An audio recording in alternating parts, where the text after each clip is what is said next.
so I'm gonna get to know you better this Christmas. And as I trim the tree, how much fun it's gonna be together this Christmas. The fireside is blazing bright, and we're caroling through the night.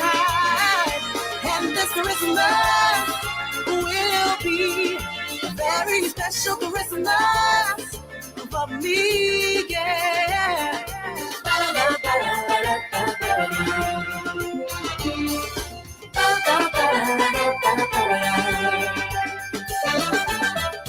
Christmas time is here.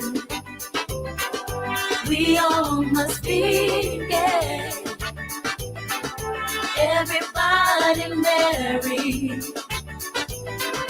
Everybody happy.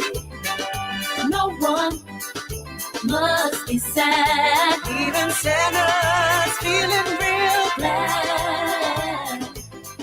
So let's join in unity and have a rock steady Christmas party. Hear the church bells ringing. Hear the choir sing. Join our simple sermon and enjoy the festive season. Hey, no one must be sad. Even Santa's feeling real bad. So let's join in unity and have a rock steady Christmas party. Hey, so let's join in unity and have a rock steady Christmas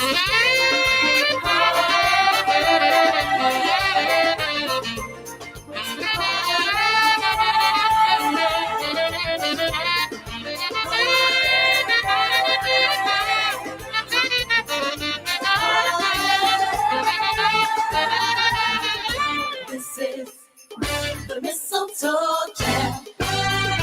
I like to party all night and dance to the mistletoe jam. The mistletoe. Everybody kiss somebody. This is the mistletoe jam. I like to party all night and dance to the mistletoe jam. Mistletoe. Everybody kiss somebody. Everybody kiss somebody.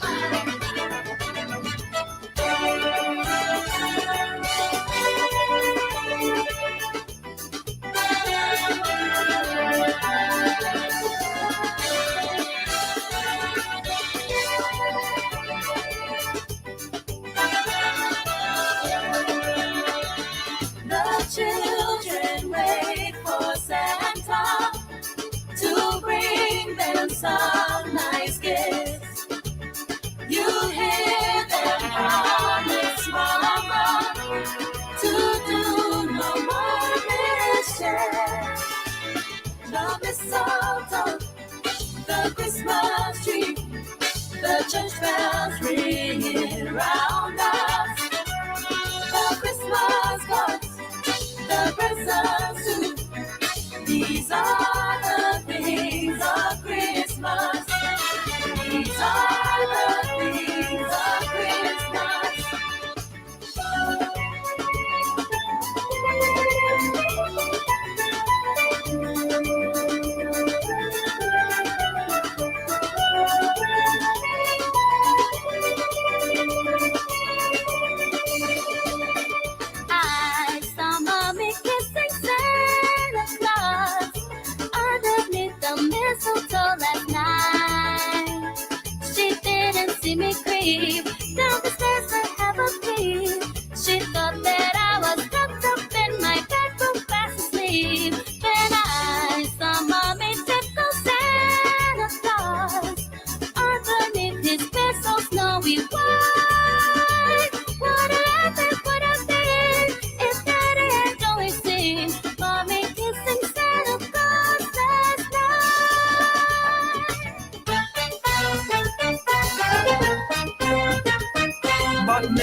not under the Christmas tree. Maisie, I am vexed because you're making movements with Santa Claus. Maisie, where is the reindeer? Maisie, I ain't seen no sleigh. If he had no reindeer nor sleigh, he came on BWIA.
Ladies and gentlemen, good evening, boys and girls.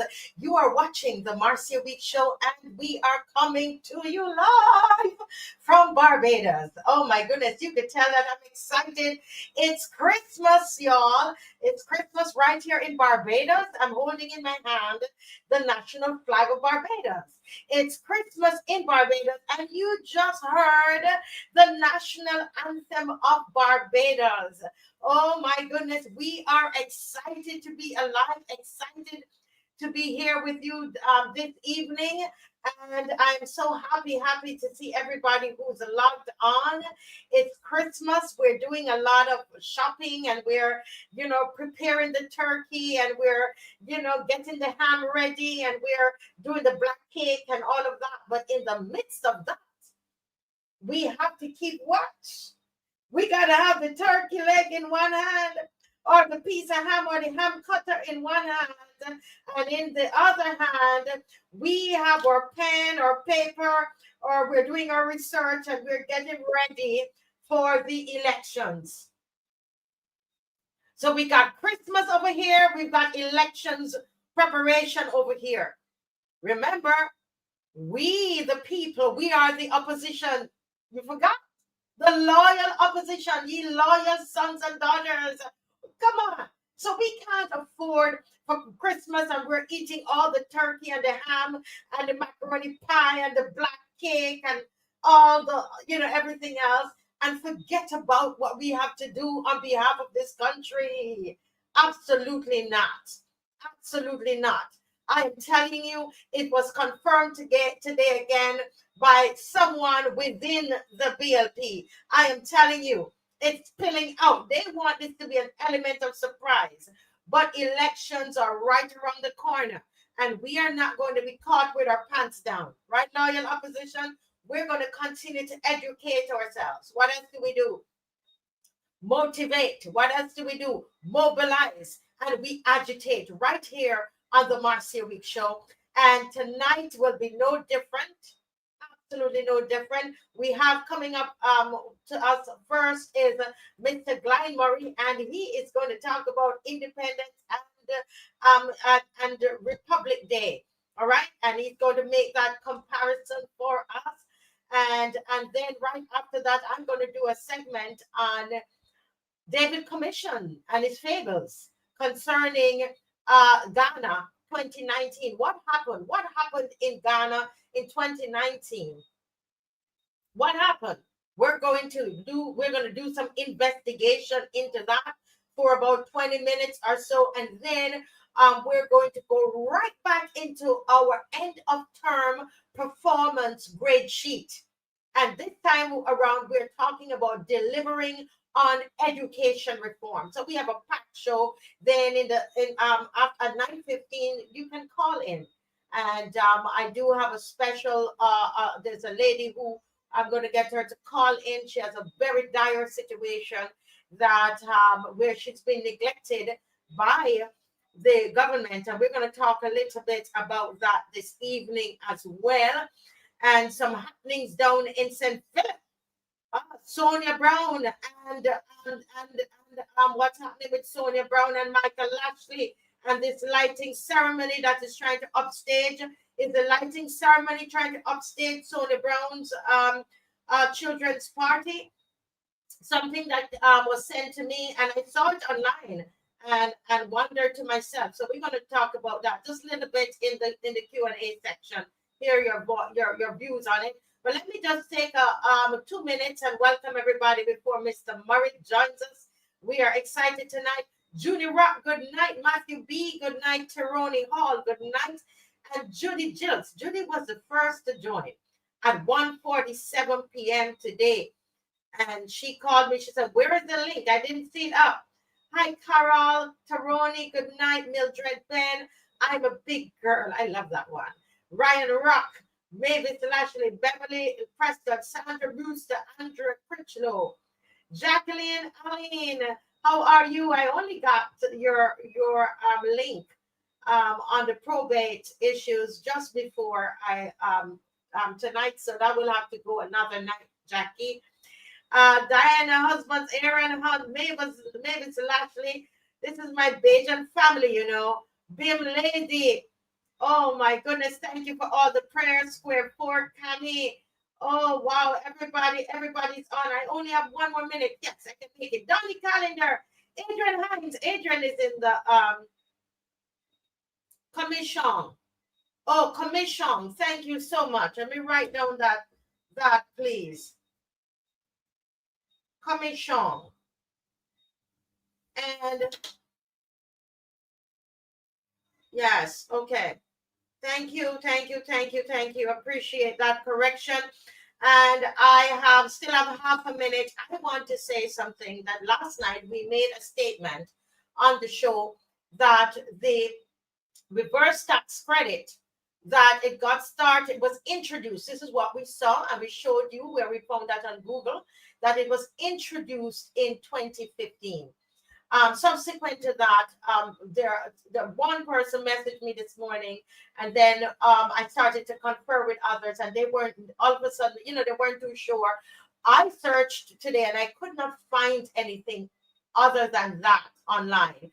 If you have any source document that could prove to us that that is not what it is, I'm going to kindly ask you to send that to us. What we want to do is to establish truth on the program, and if there's any discrepancy, if you would remember that when I had put it up, I was shocked at it, and then I asked if there was anybody who had any other information, and I think that's why the person messaged me this morning, and I want to thank you.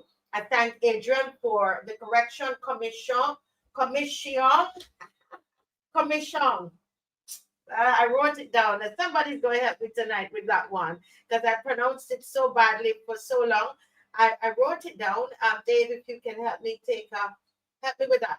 What you can do is message it to me, Adrian, and I will get it. Just message it to me, and I'm going to get it. Right. So this is where we got it from. Right. But I don't know if it's a 1300 that was introduced or is it saying reverse tax credit was introduced? You see what I'm saying?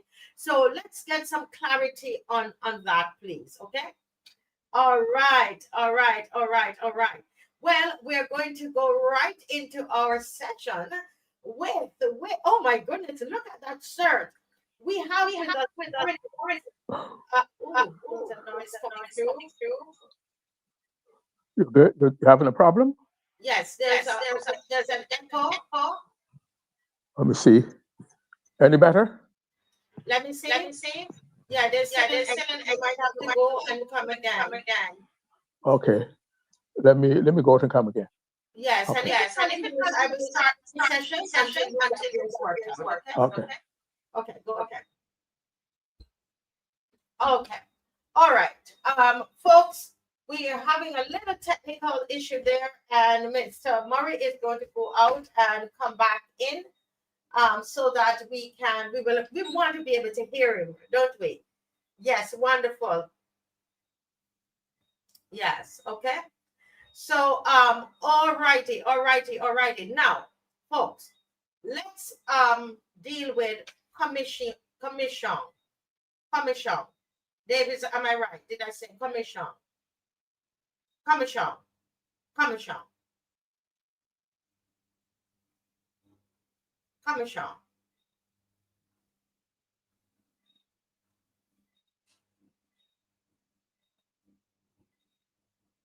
Okay, Mr. Murray is here again. Okay, let's see if we're going to be able to get him in. And let's see, he's setting himself up. In the meantime, guys, can you please start sharing, liking and sharing? Sandra Brewster, if you have the source document of that, you can WhatsApp me, please. 236-7000. We want to find source. It's not what people remember, okay? So if you have your source document, please send it so that we can make the necessary correction. All right? Very important as we go into this season that we are speaking truth on this show. Okay. All right. Thank you. Okay. Let me see which one I should. Hello. Yeah. Any better, Marcy? Let me see if it is better. Yes, this is better. Okay. This is definitely better. I think I'm getting a reverberation in my ear. I think I should go to. Yes. How is it now? Is this any better? Yes, I said I'm hearing myself and repeating myself. So let me go right on camera. Yes, you have two of you are in either on your phone and on your laptop. There are two of you in. Well, I know, but I'm only on my phone. Okay. So, let me see. Okay, Dave will give you a call. I'm gonna go. Dave, if you can put up the PowerPoint and let me go ahead because we have a very tight show tonight. And we have to keep moving.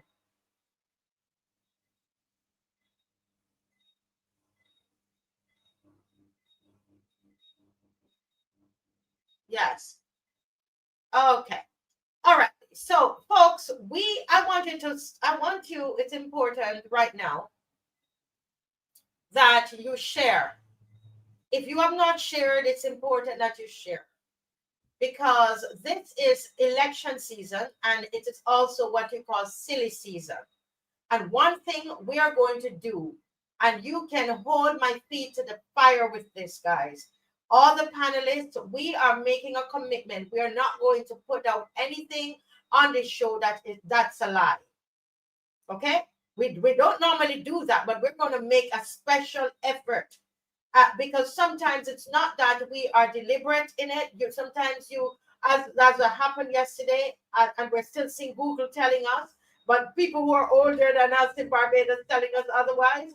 you will have those kind of discrepancies. When it happens, we need to have source documents. When you can provide us with the source document, then we can properly correct it. You see what I mean? Very important, because we're living in silly season, election season, a season where everything is made, they make it into propaganda. That's the season that we're living in.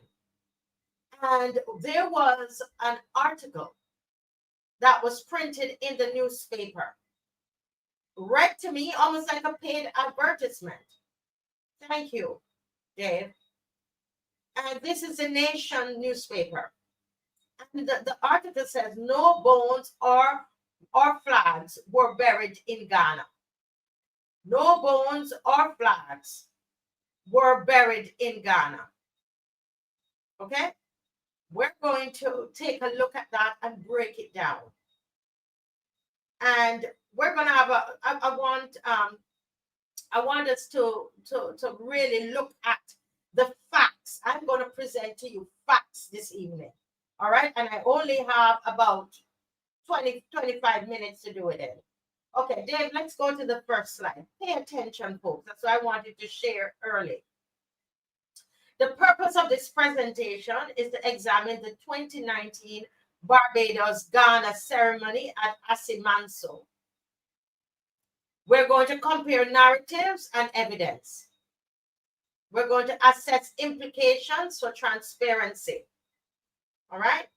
And let me move this banner. Assess implications for transparency and accountability. The next slide, please. Are we sharing? The next slide, yes. Now, important before we continue that we establish what are human remains. Important. And if you're taking notes, write down human remains, because this is going to come back in the presentation. We're going to repeat this throughout the presentation. So definitions are important. Human remains equals biological material, bones, tissue, hair. We're talking about soil or symbolic items, right? Soil or symbolic items are not remains. Soil or symbolic items are not remains. Human remains, biological material. We can ask any doctor. I spoke with a medical, somebody in the medical profession this evening. Human remains, biological material, bones, tissue, or hair. Or teeth. Thank you, Dave. Or teeth. Right? Soil or symbolic items are not remains. Have we established that?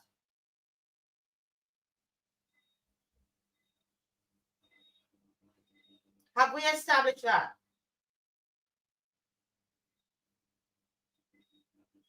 The next one, please. International definitions. So these remains all over the world, and museums all over the world. The definition for remains means a literal human remains. The definition for remains means literal human remains. Unqualified. Okay? Hold that. We're dealing with truth on this show. Truth. Yes, Malika, you are right. You are right. We didn't go to Sunday school. Next slide, please. We're talking about truth here. The next slide, Dave.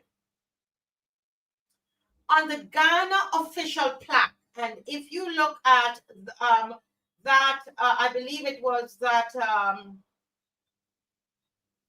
but the Ghana official plaque, I think, Dave, it might be in one of the things that I sent you, it actually reads, ancestral remains were brought by Her Excellency Mia Motley. Did you hear that? So if ancestral remains were brought, we're talking about bones, teeth, hair. Internationally, universally, medically, that is what remains mean, nothing else. We must understand that the Ghana official plaque, after the burial occurred, and a plaque was, Ghana has up an official plaque. Let me see if I can send that one to Dave. If he doesn't yet have it, so just give me a moment and let me send it, because I want to show it to you, because it's important, very important, that we tell the truth, and nothing more than the truth must be told, right? So you hang on, please let me do this. Just give me a moment. In the meantime, please share.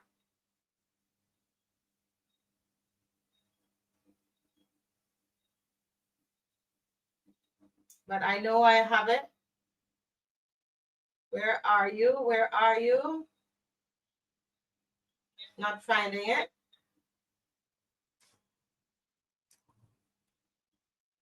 Just give me a moment, guys. I want to show it to you, what is on the plaque. And the plaque, why that is important. If somebody has the plaque and can send me.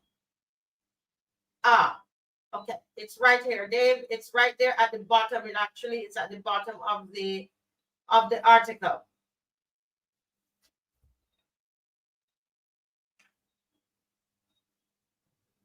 Yeah.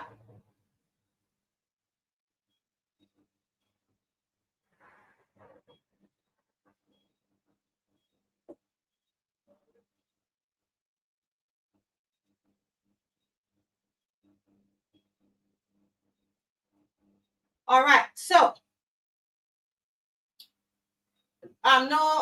David, go to the bottom of it. Go to the bottom of it. I just sent you another one. And at the bottom of that, I just sent you one. Not this one, please. I want to show them.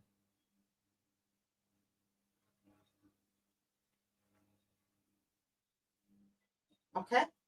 All right. So it is right there. I just sent it to you. It's important, right?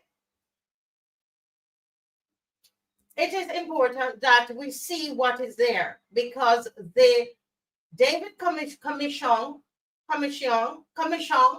is saying that no bones were taken, no remains were taken. It was just soil.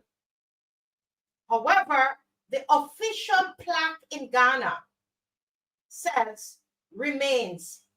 Remains consist of, this is it here, and if you're able to see it, it says the buried African ancestral remains were brought to Ghana by H.E. Mia Motley, Prime Minister of Barbados. Do you see it?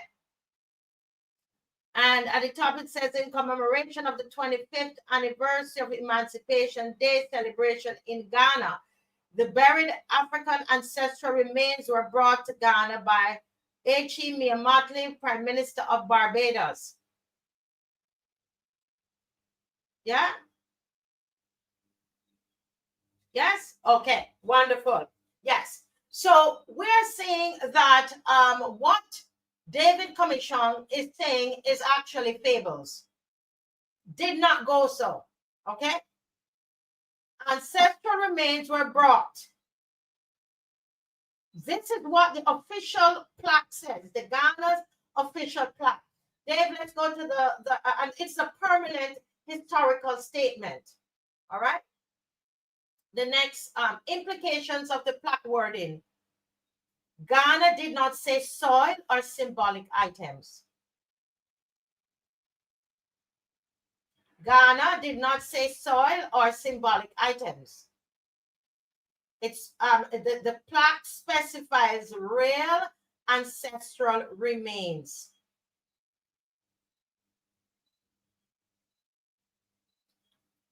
Implications of the plaque wording.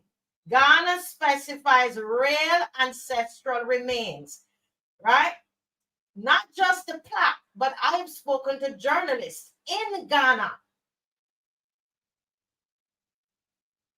and who said to me that they were told in Ghana that there were bones and that there were remains.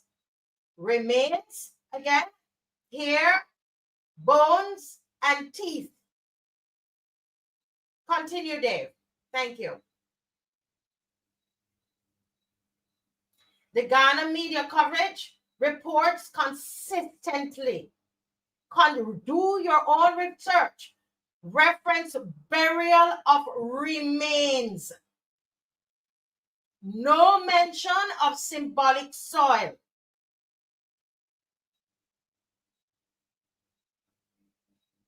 Go again, Dave. We're about truth here. The Barbadian conflicting narratives. The soil ceremony claims appeared later because I'm going to show you on the Prime Minister's, on her Facebook page. I've got the page, the Prime Minister's Facebook page, not my page, her Facebook page, where she mentions remained nothing about soil and symbolism.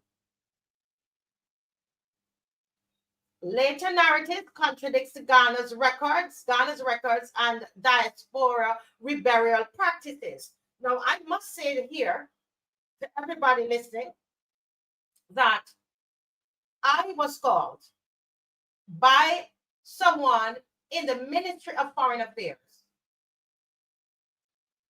before the trip occurred to ask me, because I had a film where in the film, I featured a Jamaican Pan-Africanist who brought the remains of an African slave from Jamaica to Ghana. And I was asked by somebody in the Ministry of Foreign Affairs, Marcia, can you tell us, how do you get bones to Africa? Because we would like to take bones to Africa. The truth. Miss McLean knows, because as soon as it occurred, I called Miss McLean. I explained to them that I didn't take any bones to Africa, and you can't take bones like that. I mean, there's a whole process that has to happen, because I would have done the research with Miss Minnie in Jamaica. But the next slide, Dave. Because it's important that we get rid of these lines. November 15, 29. Everybody take a screenshot of this. Take a screenshot. We ended day one in Ghana with a burial of ancestral remains in Asin Manso. Who said that? Whose page is this?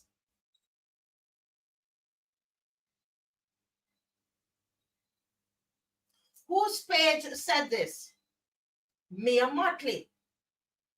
Mia Motley, this is her page.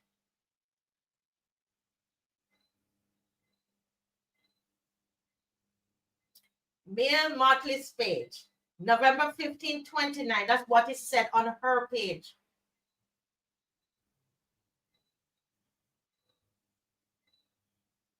We ended day one in Ghana with a burial of ancestral remains in Asin Manso. I want you to take that in. Prime Minister's post. Describe the burial, the reinterment, the return of ancestors, right? These are terms for human remains, nothing symbolic. The next one there. Why change the narrative, David Comissiong? David Comissiong, why are you changing the narrative?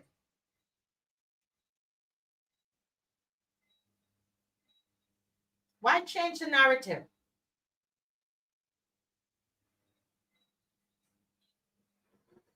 We have a speech. We have a speech that was made by the Minister of Tourism in Ghana. I don't have the time, but I will continue it. I'll do it another night. The Minister of Tourism in Ghana, in the presence of the Prime Minister, right there at the graveside, where he made reference to the remains right there with the Prime Minister. When the Prime Minister was speaking in the Parliament in Ghana, the Prime Minister mentioned remains. Remains mean teeth. The remains mean, okay.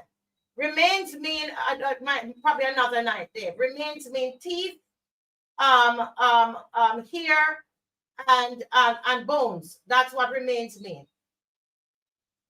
Why change the narrative? I have lots of different reasons of their diplomatic accountability, ethical concerns, political follow, flag controversy. Really? Why? Interesting. You can figure that out. Dave, is there another slide? I don't have a lot of time, so because we're going to go into Mr. Murray's presentation. Evidence suggests Ghana believes the remains were sent. What was the correspondence that was sent to Ghana? This was done in the emancipation period. And those of you who would remember, we did a long thing on the show.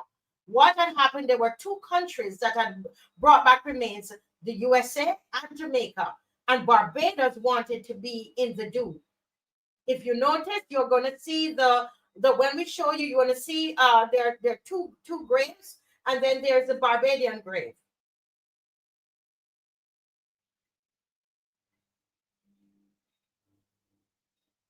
Yes?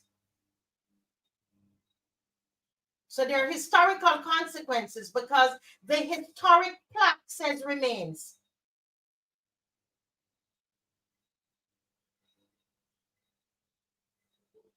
Integrity and accountability concerns. There are questions of transparency. Yes, that's what it read, Angel Humble. The summary of the findings. Ghana's claims supported by records. Ghana's claims. It was the year of the return. Barbados' revised claims lack evidential support. Show us the evidence. Show us the evidence. Tonight we're talking about the remains, and if I have a little time later in the program, I'll deal with the flag. Right? This particular presentation is about the remains. Right? Ghana's version aligns with evidence. The Prime Minister put it up. The Ghana press, all of Ghana's press, written press, and the journalists that I spoke with. There are serious questions about Barbados' narrative.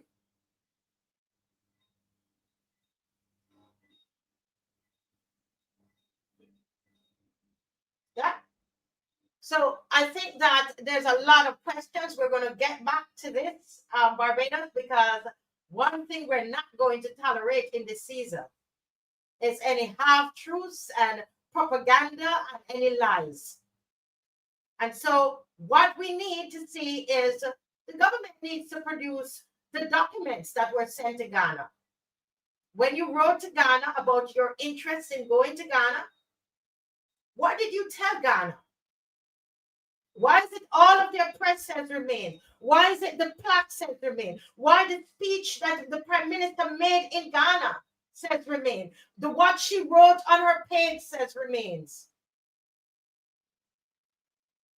Interesting, right? And that's why I say this is David Comissiong's Fables, Pinocchio, Long Nose. And we're not going to tolerate those in these in this time. All right. So let me go straight to Mr. Murray, who will go right into his session. We are hard pressed for time. I hope we're working this time around. Good night, Mr. Murray.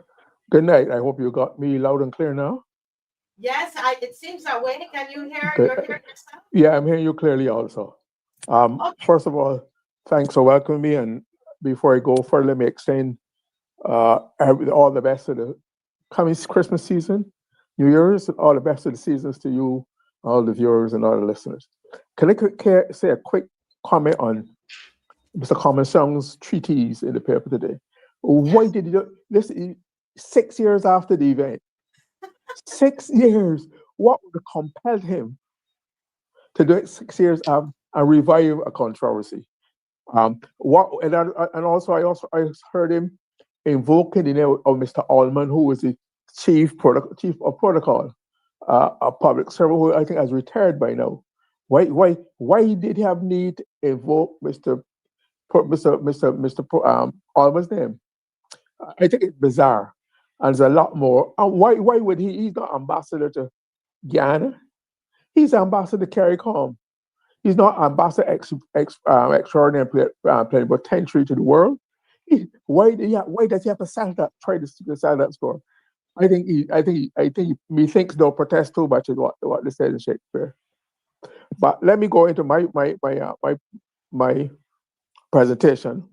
As you would know, my topic is why Independence Day and Republic Day can never be twins. Why Republic Day and why Independence Day and Republic Day can never be twins. And just let me give a quick context to that. I think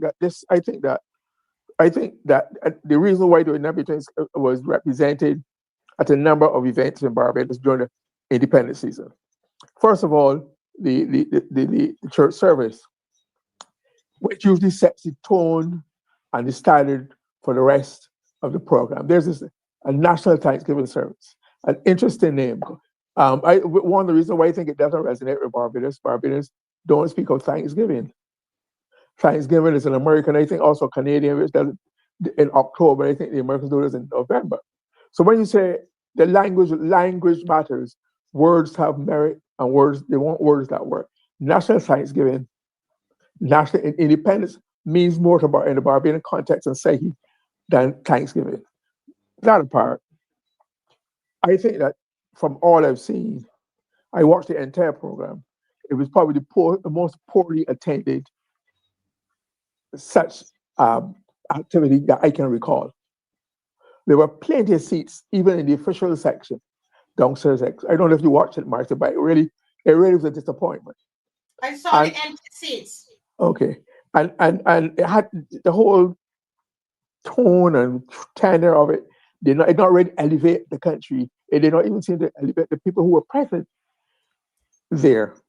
And I think I knew it was going to be in trouble when I saw there was a public service announcement, a promotion, like how you promote a fair or fact, where the Prime Minister came on and invited people to come to National Thanksgiving service, saying if you don't come, you don't know what you're going to miss.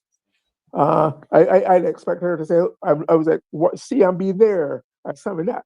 But to me, I'd never seen any Prime Minister having to resort to that technique, that device, to try to encourage persons to come to a national independent service. Never, I've never seen it.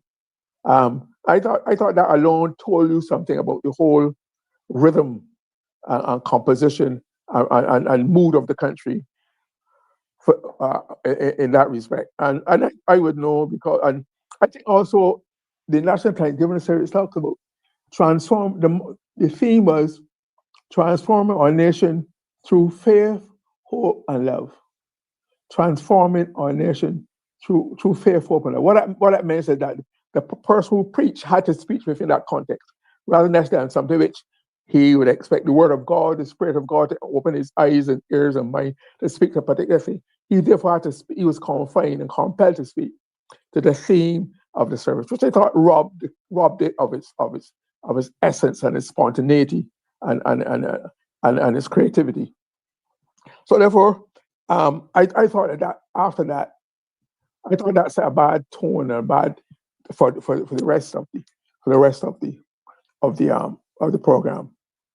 And I think that apart from uh, President Bostic's inaugural speech, which was quite impressive, quite impactful, especially given his autobiographical content, depicting his rise from Chapman Lane to uh, State House. I thought that stole the whole program for the for the season. And I'm not saying that because that's because not just because he's a common marine on but he thought he spoke well, he delivered well. I think that was the highlight. Apart from that, I'm afraid that that there was not much to write home about. But why do I talk about why do I talk about why have I concluded that Independence Day can never be uh, Independence Day and Republic Day can never be twain. If you notice, they were talking about they've been trying to twain the promotion. The government's talking independence, independence and Republic Day, independence and Republic Day. They don't resonate. It's like to me, the flaw in it. I think it reflects lazy thinking. I think it reflects poor planning and last minute planning. You had to attach it to something which already exists. I think that to me, when I thought of it, it's like trying to. I was looking for the equivalent in history or culture, religion. It's like trying to commemorate Good Friday and Easter Sunday. Good Friday and Easter Sunday. While they are related, they are not the same. They represent two different activities, experiences, concepts, principles, tenets of the Christian religion. So to me, that was the closest I came. Now, how do you try to match Independence Day, which is now 1860, 59 years this year, with with an event which barely got off the ground, which is now is only really it was so badly handled that's not only just a label, but it has nothing to resonate to resonate in the public psyche. And I would therefore give you some reasons why I have come to that conclusion that you will understand my theme. Reason one, there are 2 different days dealing with came in different years and 2 different subjects. The first, it should not have been twain. If we were the same, yes, but they're 2 different. You cannot mix the two. Secondly, they represent 2 different events that came out separately, while not related, while rated not the same.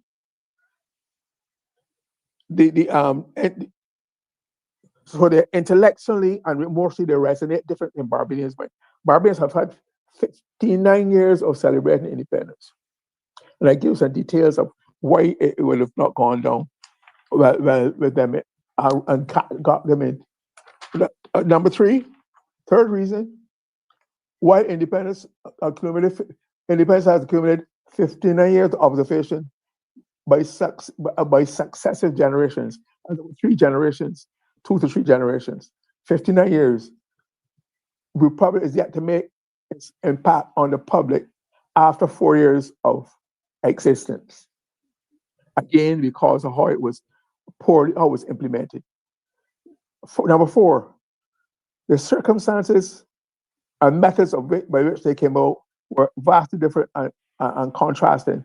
Independence came about after a long national debate. There were discussions and debate, controversy, disagreements. But so the public that involved all sections of the community. So therefore, the public were all caught up in that whole emotional and intellectual and historical drive towards independence. It's part of the national discourse and being for several weeks. All right, and therefore, it became part of our daily life, our daily discussion. People having their various points of view on it. So therefore, people could relate to it. That was part of it. It was owned by the public. All right. In contrast, the Republic there seems to have been implemented by the way, one person or small clique of persons. That nothing was done to involve the public, even though the Barbadian public had been promised a referendum about the decision. So all we've had, therefore, is that the announcement that we're Republic on Republic Day, that independence, if the Prime Minister and our government have their way, and the public has already told them it cannot work, will not work. That is why, remember that first they were trying to have, say, call all together and call it Republic Day. The public said no. And they had to, therefore had to swallow their pride and go back. Now they're trying to lump the two together. All they have to do, all they've had to do is decide to have a different day and decide on a set of appropriate events and activities that would seek to give momentum to Republic Day. Number five. Independence has been identified by a series of symbols. We've got a national anthem. We've got a pledge. We've got flag and national courage. We've got a model pride in industry. We've got a coat of arms. All these things, all these symbols are important to humans to help create an identity of a country. That's why all independent countries all have a flag and an anthem, because they're important to the human psyche to which they can make reference. In the same way, like churches have the crucifix or various implements or items that help them relate to their religious background and their religious belief. That is. So we've had that. There's no such thing. None of that relates to. None of that relates to the. So the attempt at trying to impose Independence Day on her, right? So that's already, Independence Day has already has this identity, has become part of our national life, part of our whole being, and a part of our consciousness. It's one of the things we look forward to in most of all in our national calendar. As a matter of fact, so poorly represented, so poorly promoted in the public's mind has been Republic Day. Now, there was no even any mention of the 1999, I think it was 1999,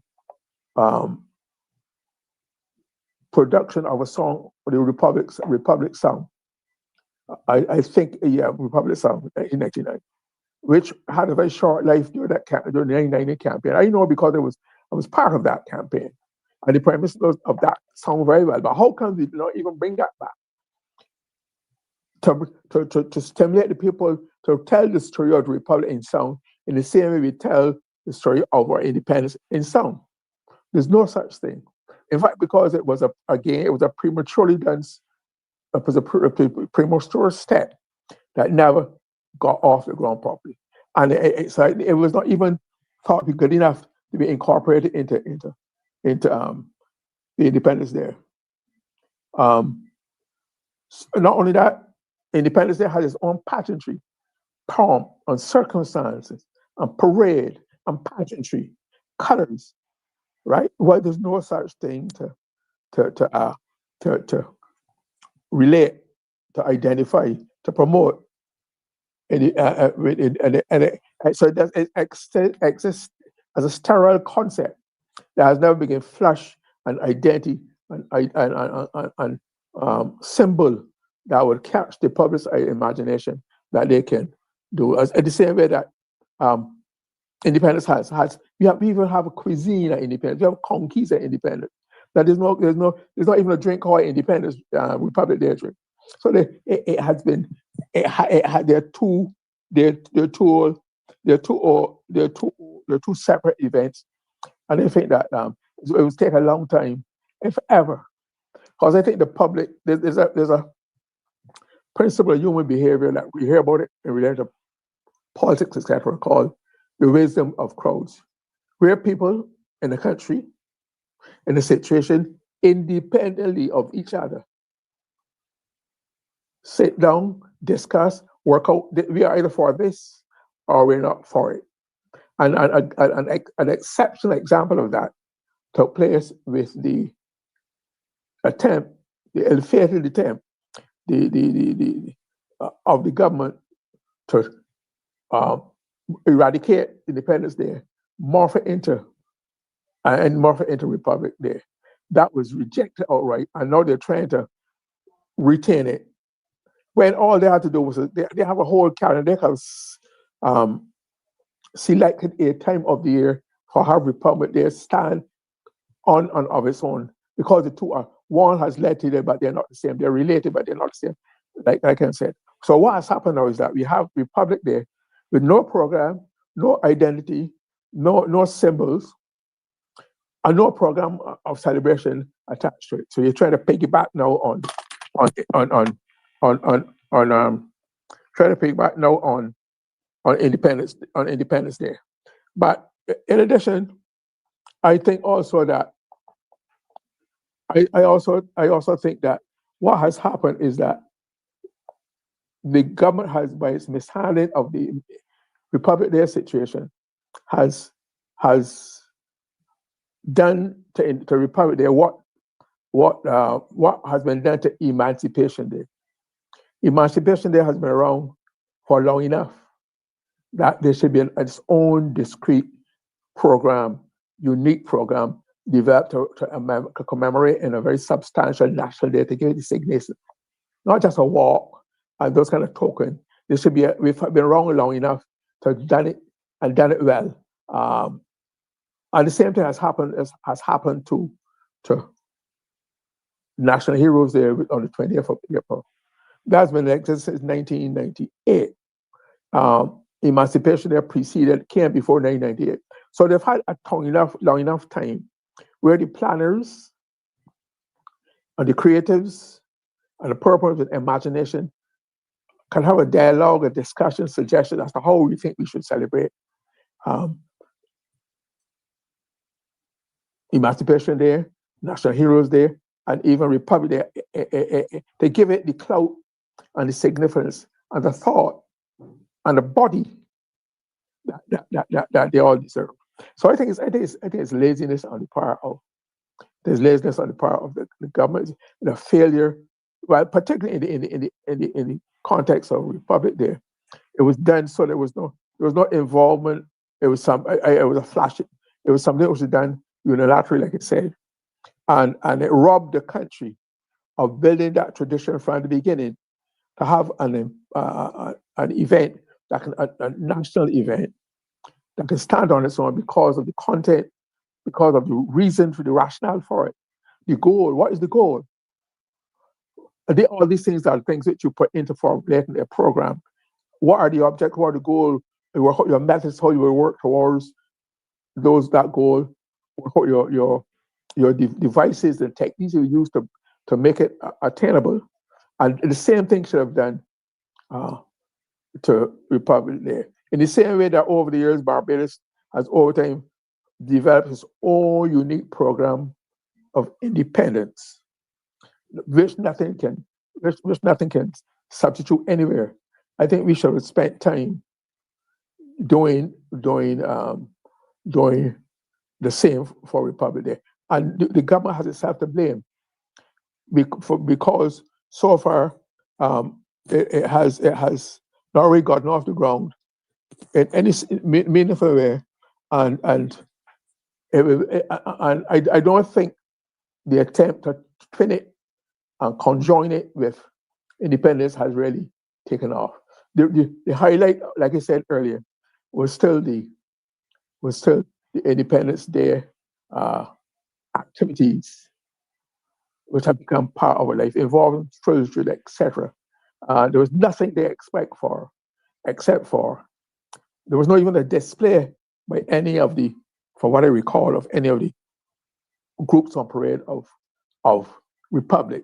It was all about independence. And I think, therefore, it's a half-hearted attempt, a poor attempt, which really has not made any difference to the society. And I think they should go back to the drawing board and rethink it I'll just have it like in the same way you have it like a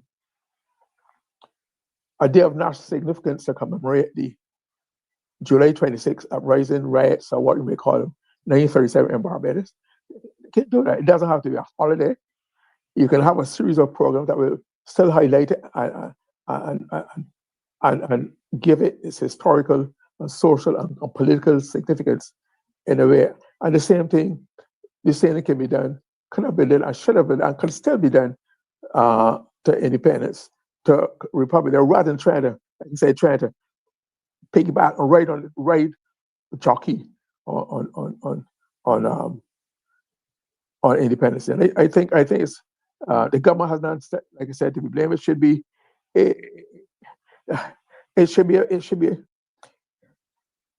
there's nothing really basically there for a country that has so embarked on celebrating. We've had, I don't know you, but right now I'm celebration exhausted. We had this year, 2025, we had the gathering all year. We had Carrie Festa. No, we had Crop Over. Then we had Curry Festa. Then we had Community Independence Celebration. And then we had Independence and would like to have been Republic Day celebration. And now we understand that we are embarking on, as all I know is the Beijing like to say, because according to the Prime Minister, from the 1st of December, today is the 8th, we are already embarking on a year of celebration for the 60th anniversary. I would like somebody to explain to me what are the benefits. Why is Barbados so caught up? I've never known a country, at least in the Caribbean, who has celebrated so much. I'm not talking about all the time you have religious and other festivals with to mark different religions and denominations, etc. I don't just pure celebrating, which involves expend a lot of foreign exchange. People, because most of the things that we used to celebrate are imported, so we expend a lot of foreign exchange. There's no direct correlation. There's no evidence that we benefit substantially for this berriffle of celebrations we've had. And I would like to know what are the expectations of the 60th for the 60th anniversary. What difference will there be? What is the program set out? Because the public in the finance has to pay for it. And we would like to know what it will cost. We still have never been told what it would cost for the two attempts at regathering. We have no idea what has cost for Carrie Festa. Even though so many of the artists are still waiting to be paid for this goods and services. And also, in that regard, I think the CEO of the NCF, Ms. Carol Roth, was doing that was an embarrassing attempt. I tried to explain away the failures of an institution who hold existence based on the law setting up the National Cultural Foundation to promote and develop and protect the art, the cultural and artistic development of Barbados and its participants. And nobody can tell me that a festival that took place months ago, 4 months ago, people still have not been paid. And you talk about a process. It was not, the NCF has, like I said, has been in existence for 40 years or more, and has had a reason to pay people for the goods and services. They would have been paying people for the gathering. They would have, and so how comes now? What has changed that has made the system and the process so complicated that people cannot be paid? I don't buy that argument. I don't buy that excuse. You're trying to explain away. In fact, you want this information, TAMIS number, and that's the kind of information that should have been had, bank account, when you sign contracts with the persons, so that you get what information you want from them. You know the terms of the engagement, and therefore that facilitates the easy processing on payment of the of the artists, and most of whom very few artists have most of the artists don't have a full-time job. Most of them, despite depend on spasmodic events to pay them, and therefore every attempt should be made to meet that need in the same way that you try to meet the need of. And so right then they are in the employee of government, and therefore should be treated as though they were being paid by the government, and it should have been treated with respect and proper consideration. Payment should have been planned into the method of payment should be ironed out, because NCF was not doing it for the first time. And therefore, I think every effort should be made to not only pay the backlog, but to make sure that kind of event, that kind of fiasco never occurs in the cultural life of Barbados again. It's an embarrassment. Maybe it's still waiting, like I said, for a financial and other report on Carrie Festa. But I think that there's enough is going on now with the NCF that we should really, the country should ask for an investigation into the operation of the NCF. Too much has been going on, too much is being said, there have been too many mishaps that somebody should go in, do an audit, a financial and operational audit, and find out exactly what is the true value and true condition of the operations of the NCF. Otherwise, we put in a position where we be Barbados, the country as a whole, and people who do business with them will still be left almost though they're begging, with hands stretched out, begging, please pay me. It's embarrassing, it's undignified, it's unbecoming. And therefore, because of that, we should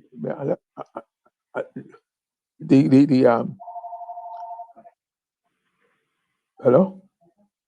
Yes. I'm not here, Marcia. Hello? Marcia? Hello?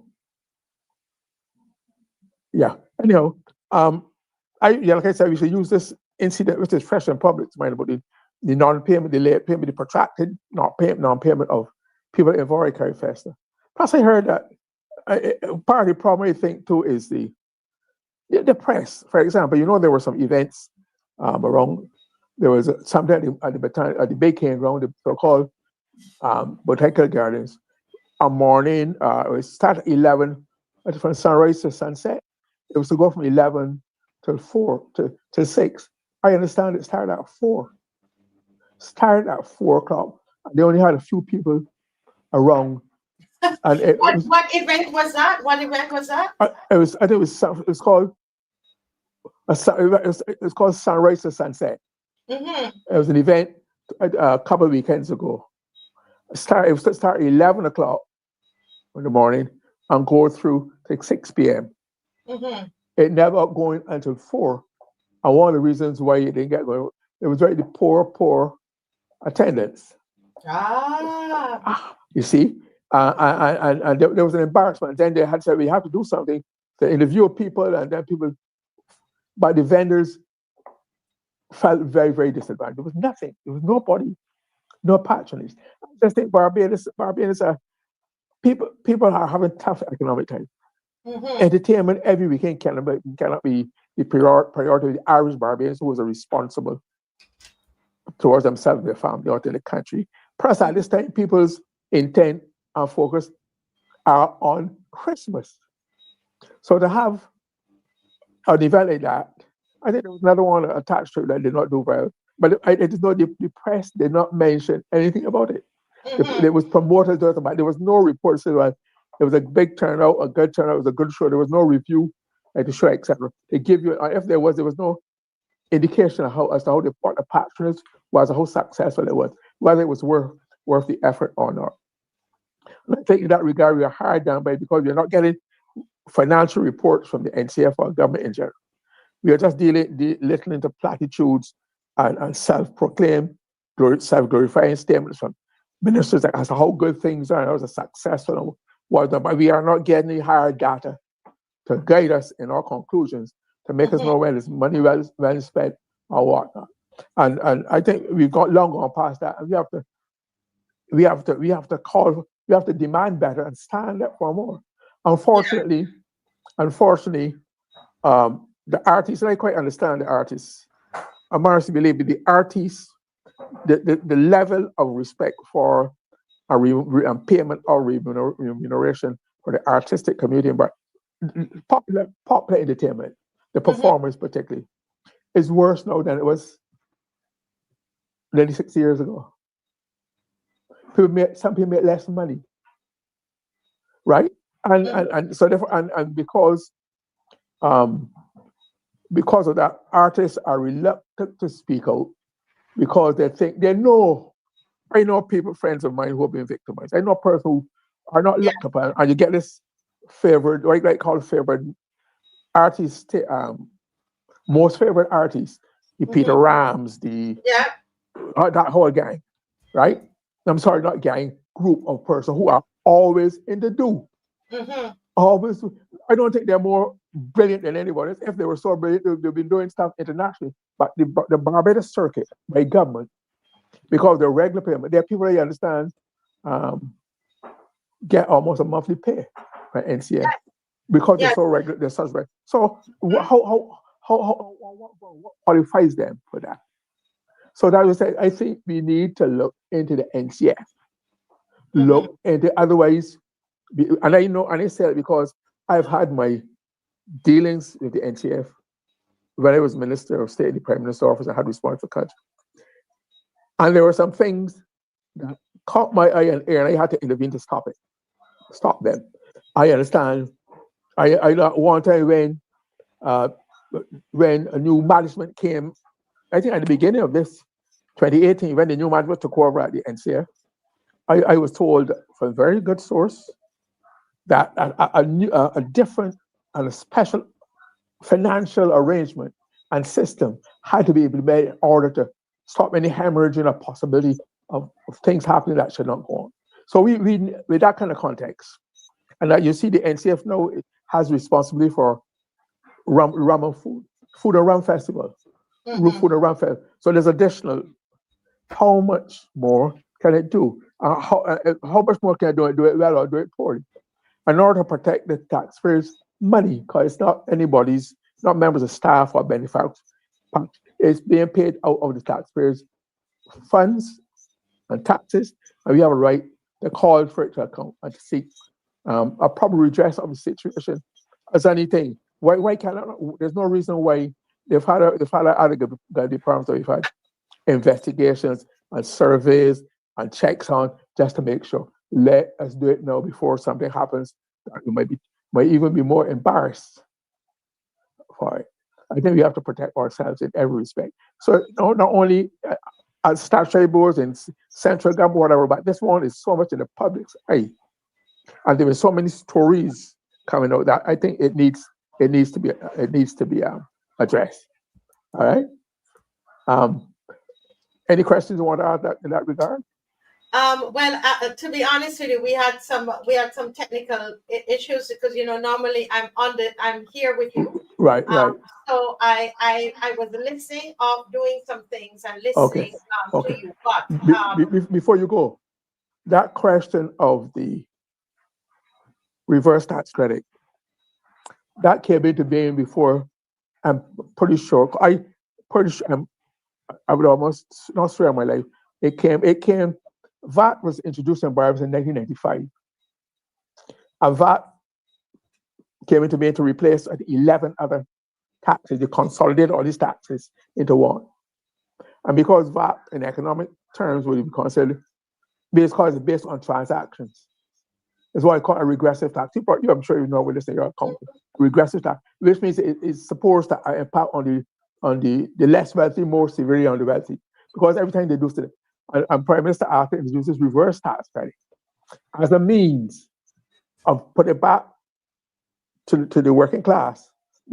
Some which they would have had to pay taxes, which they had to pay through VAT into the coffers and deprive them of disposable income. And they would say, in fact, this is one way of giving it back. I'm sure it came long before 2015. Yeah, it would be great to have I'm going to continue, knowing me, I'm going to continue to research it to get some source documents to bring to the public. We're going to continue working on that. I know our team, we're going to so we can bring some source documents to Yeah, the public. I think that would no, be yeah, quite I think important. that would help. Yeah, yeah. Yeah. Well, Mr. Murray, I can tell from the comments that it was a great presentation. As you know, normally I sit and I enjoy your presentations, and I was looking forward to this one, but wasn't able to this particular evening. So I'm sure later in the week I'll put it on while I'm doing some chores and listen. Thank you so very, very, very much. We appreciate it. Now, you know what? I've been saying this on the show. I mentioned it about a month ago, and I mentioned it to some people off air, and they told me, Marcia, no, no, no, it's not. That's not what's going to happen. But I can tell you, elections are going to be either the end of February or very early March. Okay, that is when our elections are. All the ducks are lining up in a row. And one of the things that we're doing on the show, we are taking out the element of surprise out of these announcements. All right.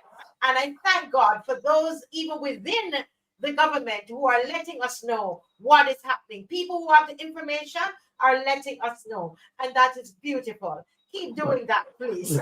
but Marcia, my they add that you might be given the people in the government. This might be a Trojan horse.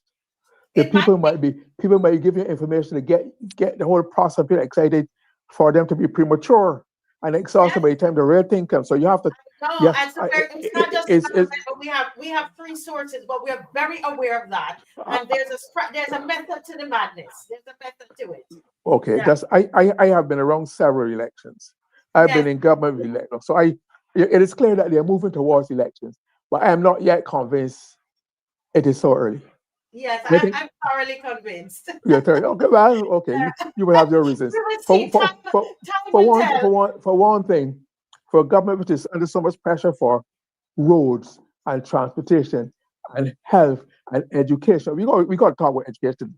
I mean, those are the four corners of any well-functioning society. And for them to be so many problems, for a government to go into election without some visible, perceptible, appreciable effort made to remedy a lot of those problems would be asking for trouble. I think so.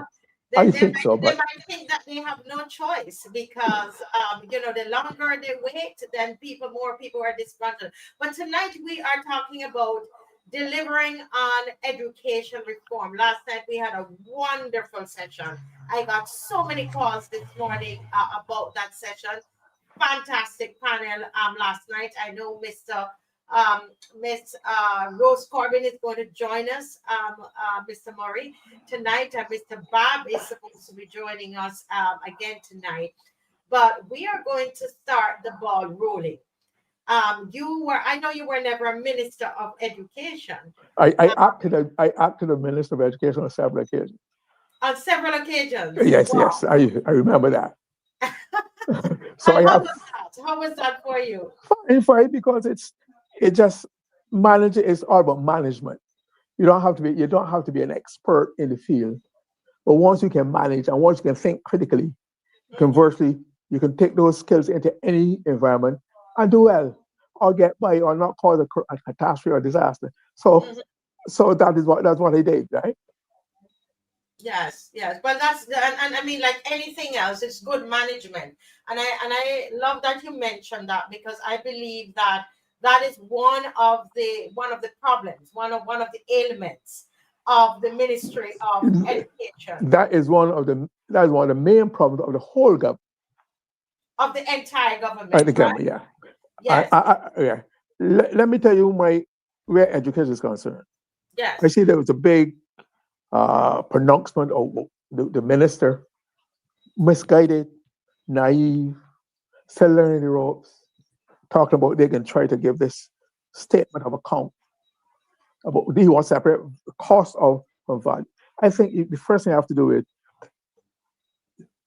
part of the problem is that there's been we had become accustomed to a certain level of leadership in the Ministry of Education. The Ministry of Education had traditionally been considered one of the most prestigious, important ministerial posts in Barbados. Mm-hmm. So we had people like Luther Thorne, we had people like J. Cameron Truder, even Louis Tull, and in recent times, Ronald Jones, who made significant, who were serious components who you can identify with.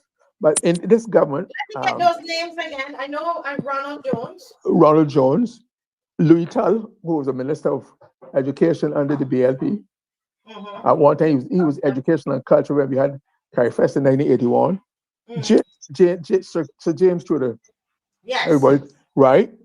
Luther Thorne, and there might be some, might be one or two more in there that don't come. That are some outstanding ones that people took pride in, and people therefore, and that because these were respected people who impress and convey the impression that they knew what they were talking about, they knew what they were doing. That people looked up to and they were caught up and paid and had a greater respect for and consideration of education.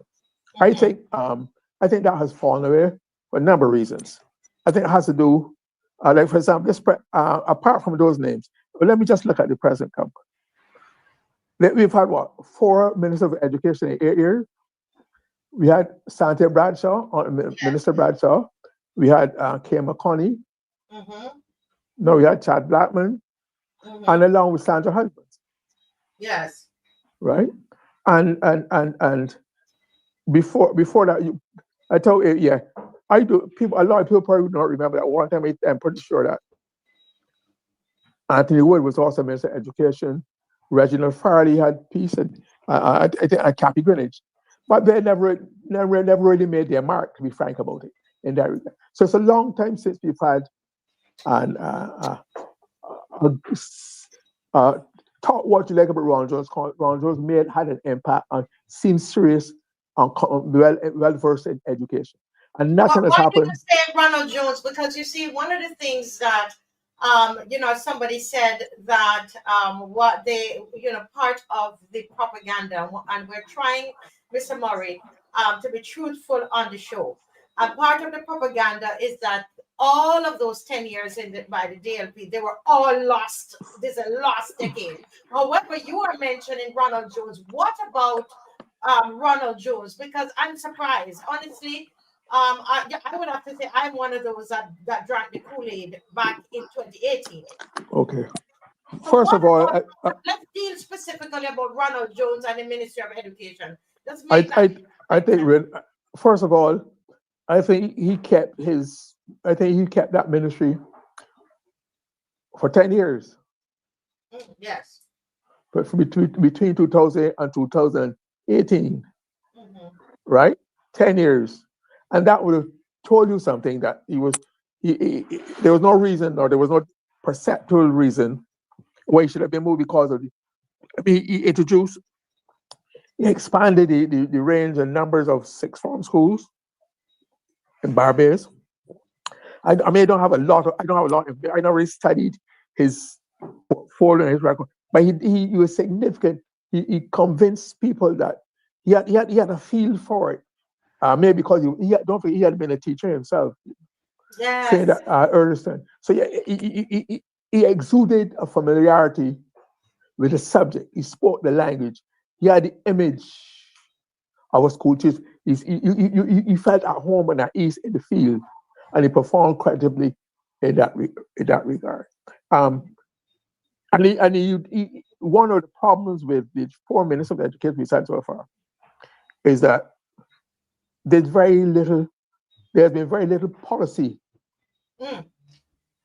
In other words, that can come out. For example, there used to be a technique. There used to be a device in our parliamentary system called a green paper and a white paper, which used to be laid in the house. A green paper is just a rough outline of what government intends to do in a particular field, different policy, and they circulate it. It was printed in black and white and circulated for people, the ordinary man on the street, and various agencies, the whole society, to comment on. Then that information was gathered, reviewed, and then when the government had distilled it and boiled it. What they want, then they will come here with a firm, more consolidated, structured government proposal. Imagine we've had what education reform and educate. Another thing, is it educational transformation or education transformation? Is it education transfer, educational transformation? I think it's educational transformation. Ministry of Educational Transformation. Because I looked at it the other only a couple of days ago, and I was saying, Dave, you can double check for me. Somebody said yes. I think it's educational transformation. And even it's not what's the word I'm looking. It's not right. Something about the go ahead. What does that say to you? Educational transformation. I think you're transforming education. You're transforming. It should be education, the subject, which is being transformed. Educational is an adjective. That's what I'm saying. What is it? What does it mean? We've never had a breakdown and analysis, step by step exposition on what reform means or even transformation means. But Mr. Murray, let's pause there because I saw it a couple of days and I was saying it looks wrong to me. I wonder if the person who sent it to me or what I was reading was wrong. Is there anybody out there, Dave, somebody, what is the correct name? Is it the Ministry of Educational Transformational? What is it? I don't even know what to say. What is it? Because we're going to be truthful on this program. Anybody out there? Are we saying it? So they will respond. Knowing my people, they're going to respond. Go ahead, Mr. Murray. Continue. Yeah. So even the way it's described, even the title and label given is not clear and impactful. Remember, we had a reform where we spent large money producing pamphlets and full-colored brochures, and they had people who were involved in the education tell me that they have now received most people who sit on committees. You put people on committees to advise the government, to be informed, to help people, and they don't get documents, they don't get studies, they don't get a background context. The research has been done. What are the findings? What are the recommendations? Nothing like that. And so there's no real teeth to put your meeting. Educational transformation. It doesn't make sense to me. Something is even wrong with that. And you said Ministry of Education Transformation. Yes, Ministry of Education Transformation, meaning that you're transforming education. But when you put Ministry of Educational, are you educating the transformation? Ministry of Education. Educational is the adjective. I think that's an adjective. Like beautiful. But this is a Ministry of Transformation, because then what we have to do is to focus on the noun then. So of course. It's a Ministry of Transformation is what this is. What kind of nonsense is this? Because I saw Mr. Murray, honestly, because while we're preparing for the show, and I said, why is it reading like that? And I was saying something is wrong, but let's even pause here for a little, because sometimes we rush to Mr. Murray. Mr. Murray, let's just stop here and have a little laugh, because this is basically, guys, those of us who remember English, right? Right. English class. Right. Educational here is an adjective. So right. All you have to do is to remove the adjective, focus on the noun. So this basically is a Ministry of Transformation. You're telling me that nobody up there can see that there's a problem here? Maybe it's a term that was borrowed from North America or Europe. Like so much of is being done. You understand? So you copy. It's supposed to. That is probably what they would call a progressive label, not colonial. But I'm a subject of colonialism. My education was in a colonial system, and I don't think it's done me much harm. Right? So I'm not abandoning so-called and the colonial system that brought Barbados to zenith. That was the basis. So I don't get caught up in those kind of labels.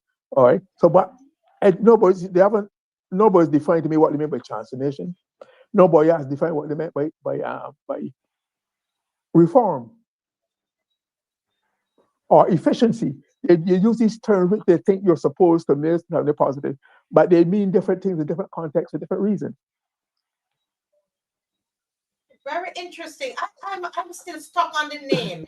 I know, me too. Honestly, used to teach English, and I'm thinking there's That's it. nobody. 'Cause I I read it, Mr. Murray, as I was preparing for the session yesterday, and something seems wrong here.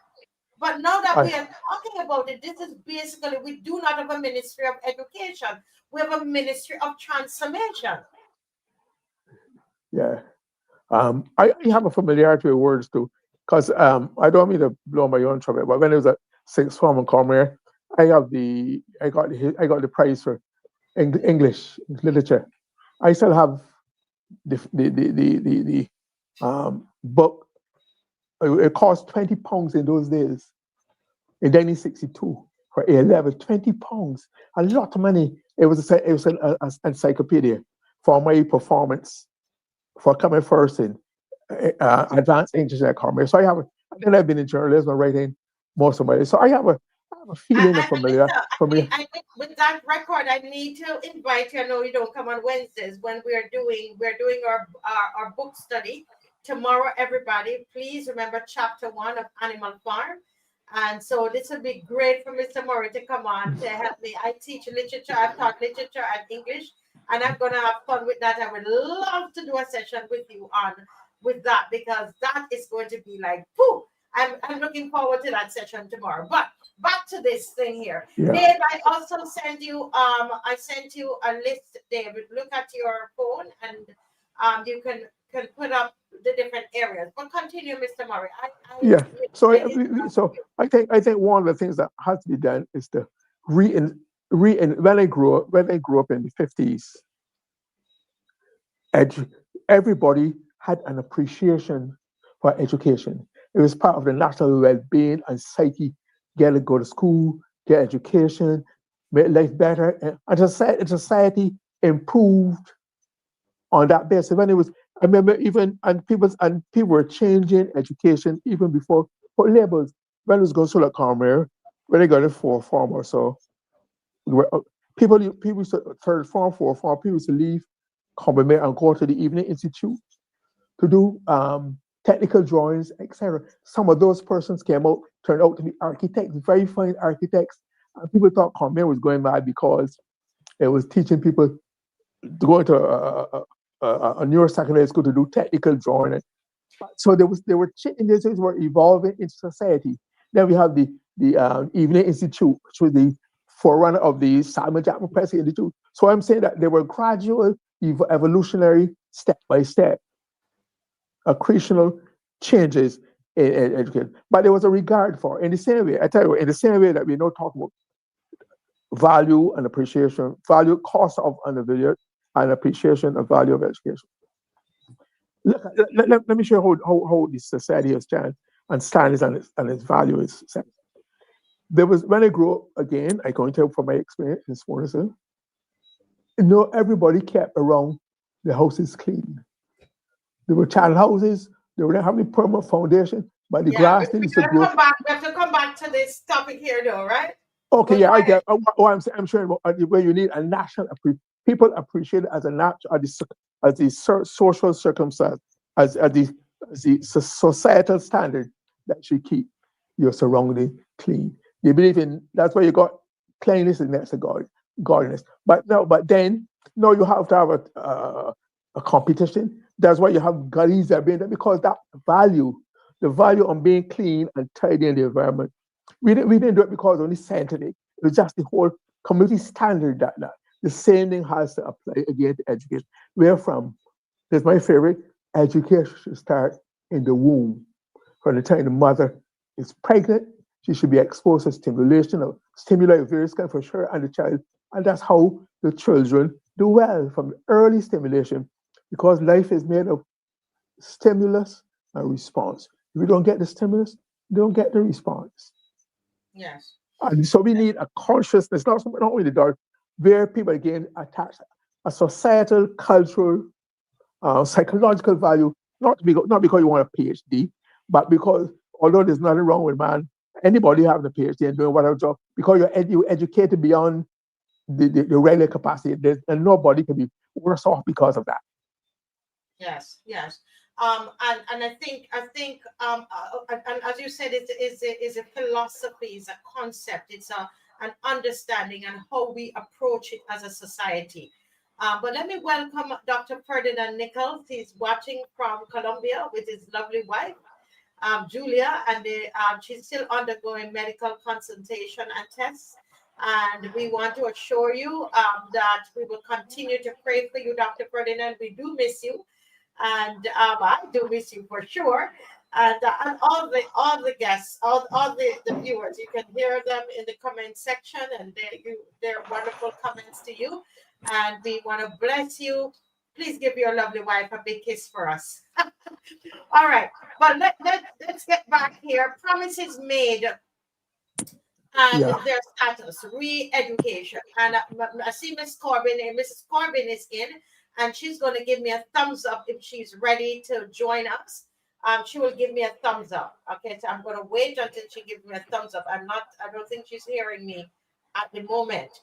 But they promise, the Barbados Labour Party government promised that they are going to abolish the 11 plus exam, because they're so everything that's colonial, that they consider colonial, they're going to put a hammer at it, and they're going to just destroy it.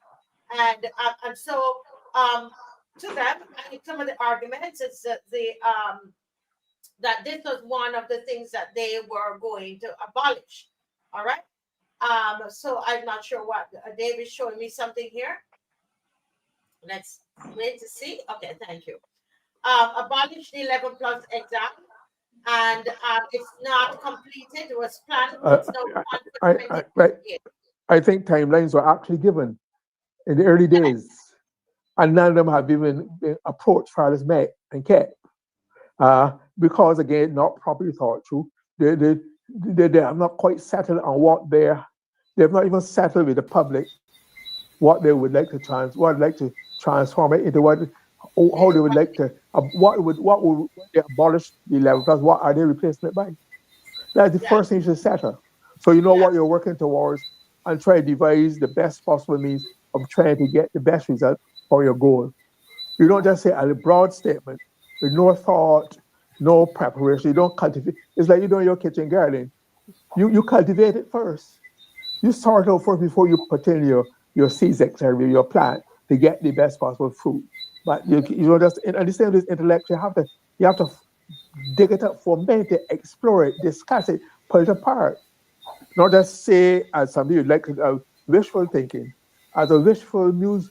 You are familiar with the arts. You know about the concept of the muses, where people inspire you. So you can make wishful statements and musing, but where's the meat? Where is the thing? And that is something that has plagued all 4 ministers of education so far. All yes. four. So All for far, that. we still don't have a certain statement from Mr. Blackman, the latest, but still there's not a lot to chew on. Yes, yes. But let me see if Miss Corbin, can you hear us, Mrs. Corbin? Can you hear us, Mrs. Corbin?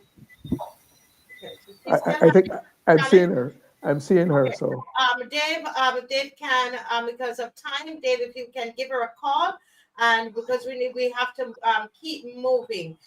Dave is going to work with her. I see Mr. Bob is here. Good evening, Mr. Bob. If you could unmute.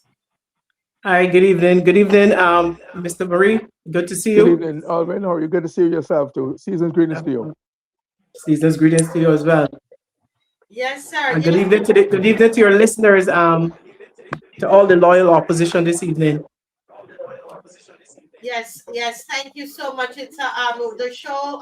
Thank you for availing yourself to be on with us, Mr. Bob. And the comments and the compliments are coming in about the shows, and I thank you for your research and what you have been doing as well. But we are Thank you. talking about elections in the air. This is episode 2. of this series, and we're talking about delivering on education reform. And the first promise that we're looking at is the abolishing of the 11 plus exam. What are your thoughts on that? It's not completed.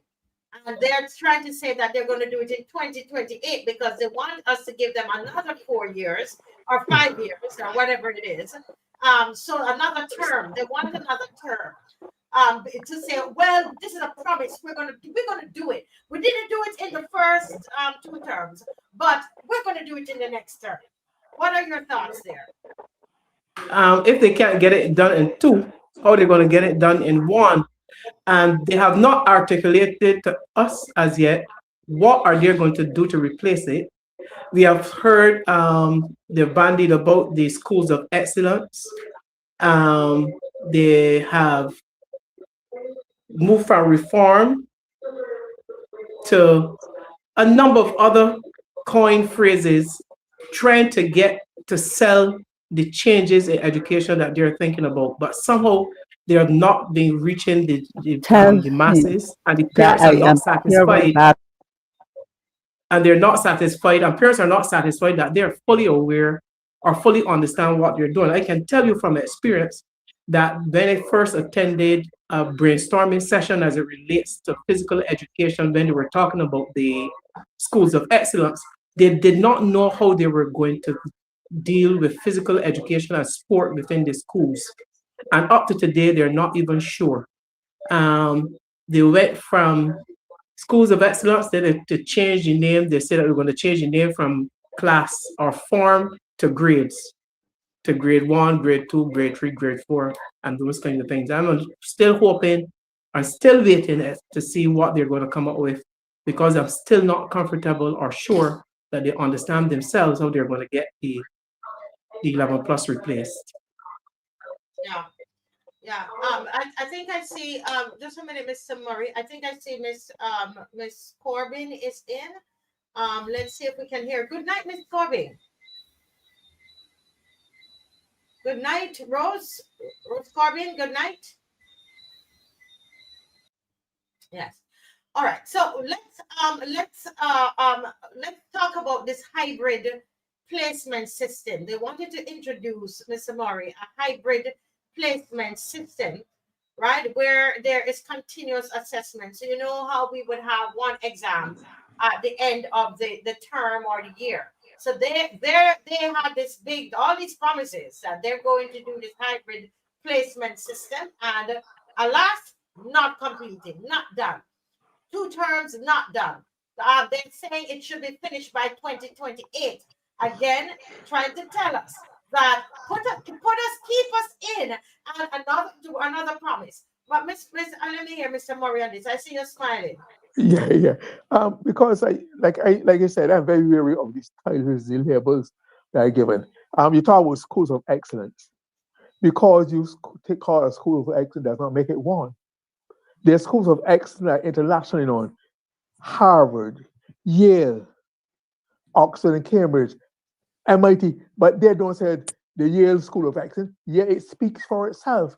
We have schools of excellence that do excellence. The public knows, a school of excellence is given from the regard and the assessment based on performance from the community. It's from the ground up. And that's where legitimacy comes. I've never seen an international school talk about a school of excellence. No, and so I'm saying that is just camouflaging, that they don't know what they're doing. From class to grades, there's already an equivalent system that if you go from Barbados to the United States, we have converted and put equivalent between a class and a grade. And let me tell you what I mean. Give an example. When it was in Ottawa, I was like, my daughter did her O-levels at Cormier, and came and went to go into Carleton University at 16, right? As part of O-level.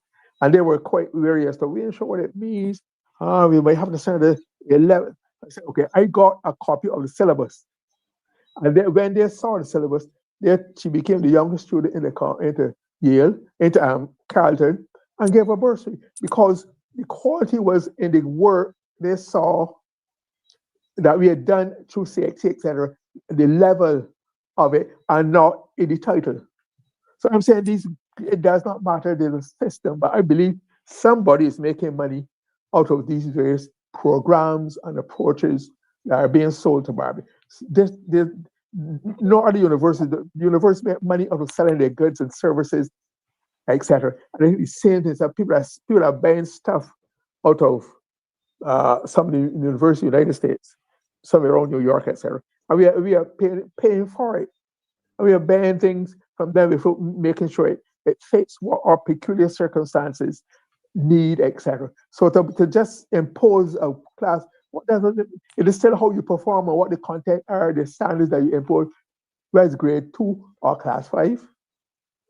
You see what I mean? So it is nonsensical labels and gimmicks. It's a gimmick that they have. And this whole thing about when they can do things 2028, I'm beginning to think, I'm beginning to equivalent of the Hyatt Hotel. How many years the Hyatt Hotel was? How many? So we got an education Hyatt Hotel every year, next year, coming soon. Do the work, produce the goods. Almost 3 terms up, and you still can't get off the ground with English like that. Yeah. And not just 3 terms, but Mr. Bob, when you think about it, I mean, they basically had the reins because both times this BLP government they won all 30 seats, and only and both times you had one person crossing the opposition. So it's not even that they were, the opposition was so they had a strident opposition that would then impede or hinder them from completing what their promises were in the manifesto.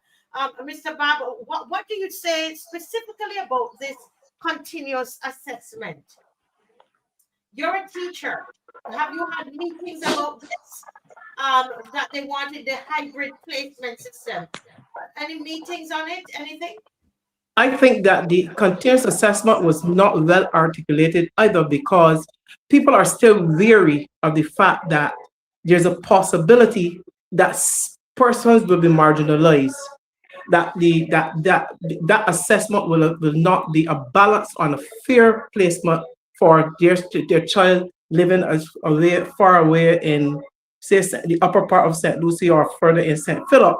That assessment will not allow them to get to the top school like Harrison College, Calvamere, or those schools like that. That assessment will keep them within their own surroundings and probably put them at a disadvantage in terms of their whole educational advancement. So they have not articulated the assessment properly.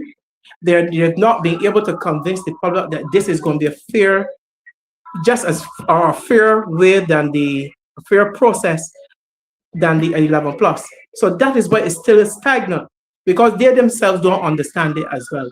They themselves are trying to figure out how do we, a child who is living way far away, and because they have somehow, this system has allowed, what we're using now has given precedence of Harrison College, the top students. How do a top student from St. Lucie be able to get into Harrison College? Right. And they have not been able to convince us that that system is going to work. Yeah. I'm not convinced either. Right. Mr. Bob, do you have some noise coming through? I will check. Okay, let me check. Let me go and come back. Yes. Seems like something is happening in your background. I can actually hear it in the background. Mr. Murray, if we are to move on, I'm still waiting on Mrs. Corbin. They talked about broadened subjects assessed. They're going to assess beyond maths and English. I think this had to do with the common entrance. So, common entrance, you have math and English. In places like Jamaica and some of the other Caribbean islands, they would have social studies, they have general science, they have about like probably 5 subjects, 4 to 5 subjects being tested at common entrance, not just math and English. That too was not completed. I mean, how difficult is that to you are acting minister of education? How difficult something like that would be to implement? Wait, okay, 1 second, you're muted. Go right ahead. Yeah, again, like any other subject, it all depends on how you approach it intellectually. What, how do you critically assess it? I believe in structure. I believe in process, where you work towards a goal.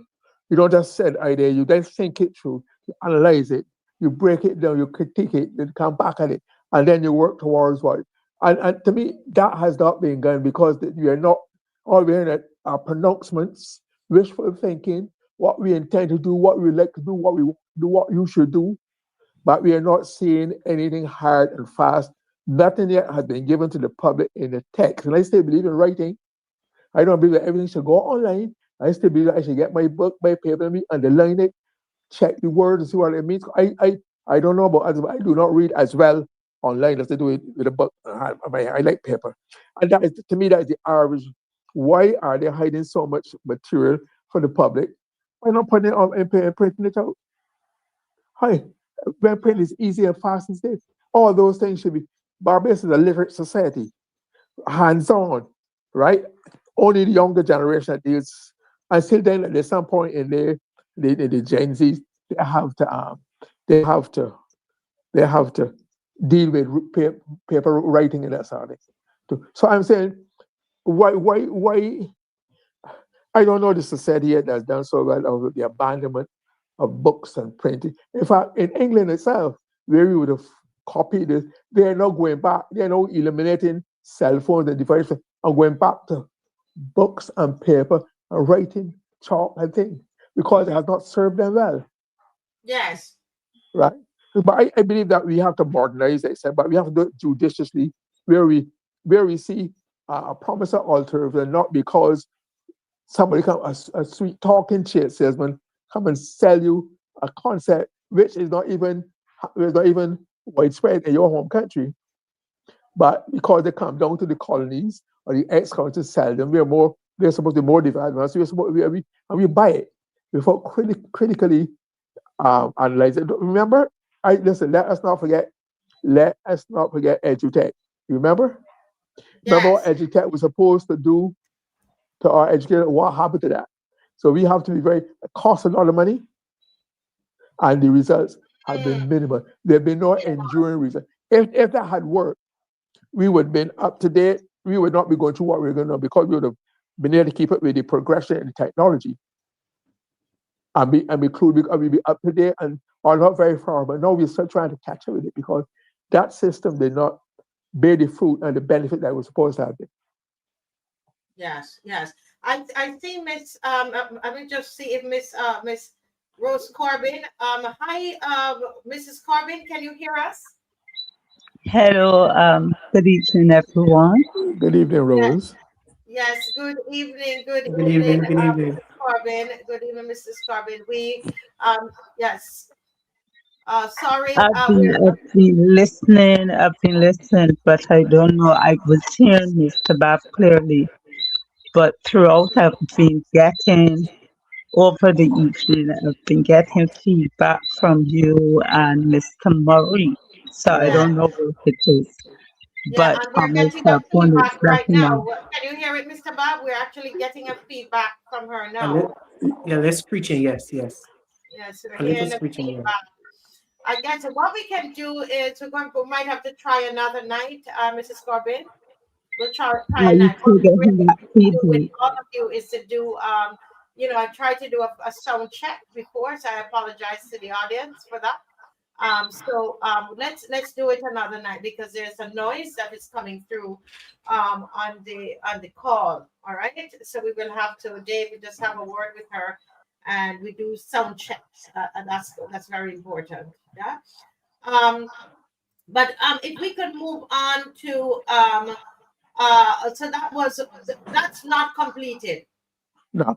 That is that Uh, the plan with the hybrid system that is supposed to finish in 2028.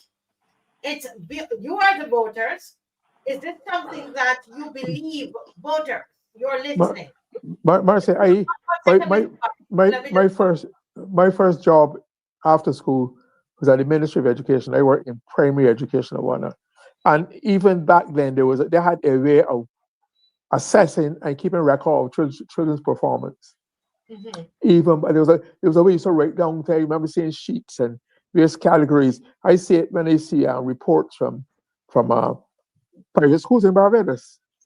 They look at deportment, athleticism, games, social, and they keep a track.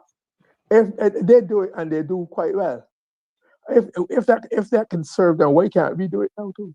Why can't I'm not saying not that we should modernize, but if the system that has worked well, why are you abandoning that by not even probably um, modernizing it, Right. developing it? Computerizing it. We could Yeah, computerize it. or even so, right? With all the computers wrong, the children have all that is information that they keep. Where teachers have to write it in a long hand.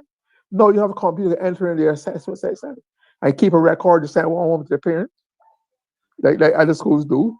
And this counts. So what is wrong with that? This content, I don't understand. Somebody's believe me, my suspect is somebody's making money out of this.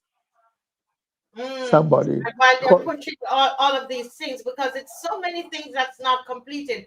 I want to speak to the voters, because one of the things we want to do on this show is one of the things that we want to do on the show is that we want to present truth.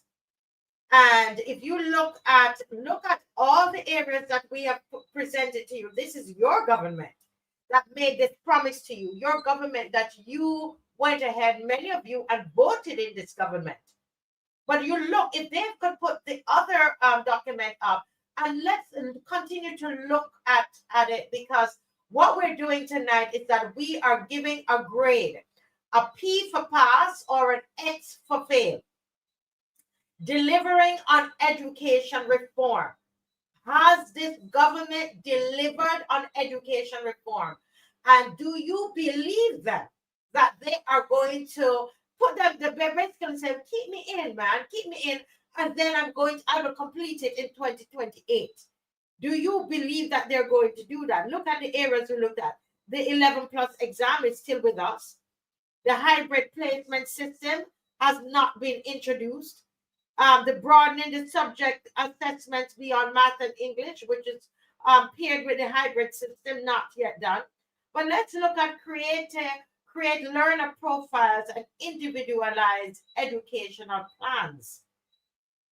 Mm. Creating learner profiles. When you read these things, Mr. Murray, I was looking at them, um, it seems to me, as somebody said, these are just they went online and just grabbed some terms Chat, and things that chat are GPT. happening. Chat GPT. Alwyn, jump in there, Alwyn. Listen, you were speaking to the voters about this education, whether to give the P for pass or X for failure. We have agreed at every turn of the every dispensation that education has been the vehicle for the Barbadian people advancement. This government concurred with education when they went to introduce EduTech. That was not successful. Here they are again, assuming the reins of government for 2 terms and gone back interfering with education. Now, remember what I said, it is key, is a key plank for upward mobility for our people, especially those persons because we came from a time where if you were lower income, you could not afford it. Mhm. So if this government is unable to deliver on education reform or deliver to us an educational system that is fair or has moved beyond what the origins were, where we had the 11 plus and then we have the placement, and we are saying that it is not, it has turned out to, it's not turned out, it has served its purpose. But now giving you the responsibility for 7 years going 8, to deliver, and you have not delivered on such an important part of our mobility and our development, you have failed. You have failed repeatedly. So therefore, I'm a voter. I'm going to give them X because you're putting the future of my children in jeopardy. Okay, just to hang on there, I'm sure you hear there's a sound that is coming through there. I think we have Mrs. Corbin on the phone. Let's see if we're still getting that feedback. Boy, Mrs. Corbin, they don't want you on this program, lady. They don't want you on here, Mrs. Corbin. We're going to have to work this out. But let's if it's a call, let's do a quick call. Well, I think right now it's not as bad. Is it better? All right, it is. Mr. Bob, you're still hearing it? He's still hearing it, and then she's low, and then the volume is low. Low as well. Oh man, Mrs. Corbin, there's something going on here, my sister. We're gonna have to fix this. They don't want you on here. They don't want you on here. I could tell. So they're not hearing you. They're not hearing you. I don't know what the problem is. Okay, they're not. Let me try one more thing here. Let me see if I can. Yeah, everything here is working on my end. So is it better now from my end? Can you hear? Is anybody hearing? Is it better? I can hear her a bit, but we still getting the screeching and the feedback wherever it's coming from. I don't know why. Okay, no. All right, Marcia. All right. One second. Adrian, can you hear her? Who is hearing her?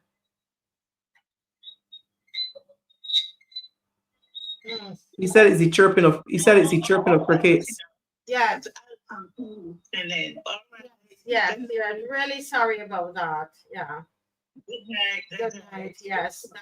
Yes. Yes.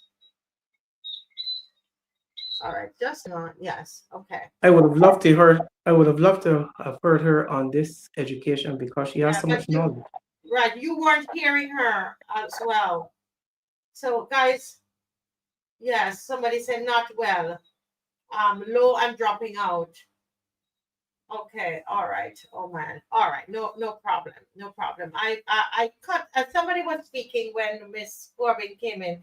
I can't remember exactly which of you. I was just wrapping up because it was just saying that because of the importance of education to our people, and that if I give persons the opportunity to move out of their own social setting, poverty. The son or daughter of a laborer could then aspire to be a doctor and a lawyer because of education. And we have a government who has tinkered with it before, and now they're doing the same. And every year since 2018, they have been saying something different, and they have failed. So if I'm a voter, that is on the ballot as well, because you are interfering with the future of my children, of our children. Yes, yeah. I want to hear from I don't know how the calling is going to really work tonight, Mr. Murray, but we can sit on here and we could talk all we want. You know, it's not the three of us alone that's going to vote. You're going to have, it's the people, the viewers. You are the ones who are going to vote. As you go into the voting booth, whenever it happens, okay, what are you going into? Well, what's in your mind as it relates to education and your children? Some of you don't have children, or some of you have grandchildren. What are some of your concerns re-education? So we presented this list here, but what about your concerns? We want to hear from you. Go right ahead. Look at Stephen Strickland's comment. Strickland, thank you for reminding me. And I want to say, Stephen Strickland, so happy to see you're commenting, and I know that tells me you're feeling better. And we know that prayers are working, sir. We are praying for you, all right? And I'm happy to see that you're posting. Mr. Murray, and so his comment says, we have children who pass to certain secondary schools who never go there. A phone call is made and they go somewhere else. With continuous assessments, dog dead, my child is doomed. You see, because they're supposed to go to a particular school and they don't want to go to that. They don't want the child to go to that school, and it happens all the time. You know, um, Mr. Murray, any further thoughts on education? And okay. Yeah, well, people make phone calls if they want to make the child go elsewhere and get involved with the management or the board, and deals are made and favoritism is exhibited. Um, that is where the system must allows for that kind of elitism to dig in. But I want to deal with something else about that is has come back again. Minister Blackburn is not the first minister of education to talk about healthy foods. Remember? I remember Minister Bradshaw, I think, going up by Grantley Adams to deal with the vendors on the outside. Uh, I know Mr. Bradshaw, Mr. Blackman's plans do the same as though through your sheer force of personality, you will make these are business people who have to make a dollar. You're going to be able to share that by telling them sell healthy foods when those healthy foods are either very expensive or not available. And we forget one thing, you forget the emphasis has to be at home also, because children are born with. I try to remember my psychology here. Belgian children are born with one of the reasons why children nurse their mother's breast, because the flavor in the milk is a natural attraction to them. They want it because that's it. Apart from that, I think there might be some. They like that, but they're then afraid. They reject bitterness. So all the other tastes are acquired, just like it does. You tell, or on salt, they can only taste salt when they're about 4 months old. So it's a physiological process they go through. So you have to be conscious, and and we know there's a great correlation between food and a full stomach and a happy mind and mood. They're correlations. Okay, so you have to, if people have been brought up 5, 6, 10 years on eating things, it calls for a disciplined approach, replacement or to break that habit and break that almost addiction, because you have been attuned, you've acquired the taste. You don't have to break that acquisition and break it out for something else. So just telling people sell it is not going to cut it. It has to start where people can go to the supermarket and buy other stuff, other items for their children, or people who manufacture it. You speak to them and insist that you cut down the salt or the sugar or the pepper. So it is not just saying it. It has to have practical application, bear in mind how people's taste buds operate, right? I remember when I got into my 40s, I was told, my doctor, me, 40s, 50s, you gotta watch your salt. I came home next day and stopped. I never used salt. I never wanted salt or asked for salt after that. You have to do it. So it calls for adjustment and discipline. Mhm. And not with a child, that's why children would leave leave school, either buy nuts or then buy on the way home, go to the shop and buy what they're accustomed eating, because they're hooked on it. The Yes. sweet drinks, curlies, and all is part of the day. It is just part of the maturation process they go through, where they acquire these tastes and habits, and then you have to seek to change that, to alter Change. that. Right. Yeah. Okay. Yeah. But and again, it's all a part of education. It's all part of education. But Mr. Bob, we actually have another. We're going to close this segment at 9:15, thereabout. So basically, I have another 6 minutes in it, and I wanted us to just let me read a little bit of the BLP 2022 manifesto, right? Just a little part of it there, just summarize, right? They One of the things they're committed. The BLP 2022 manifesto says they're committed to a major education transformation. And Rose Corbin, just to help her out since she didn't come on, get on. She says it's not transformation reform, but it's not education reform, but it's transformation. We're talking about dramatic change beyond recognition. That's what transform is, right? It's dramatic change beyond recognition. That is what they promised us in 2022.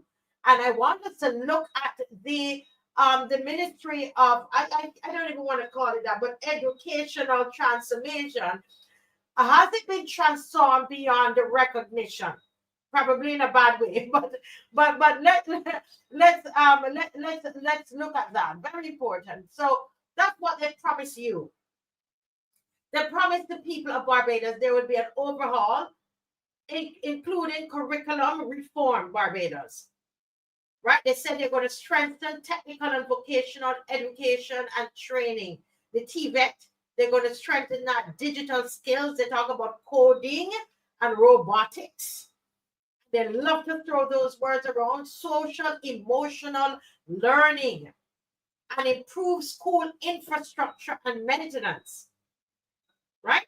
In fact, the ministry published a formal reimagining education package. You remember that?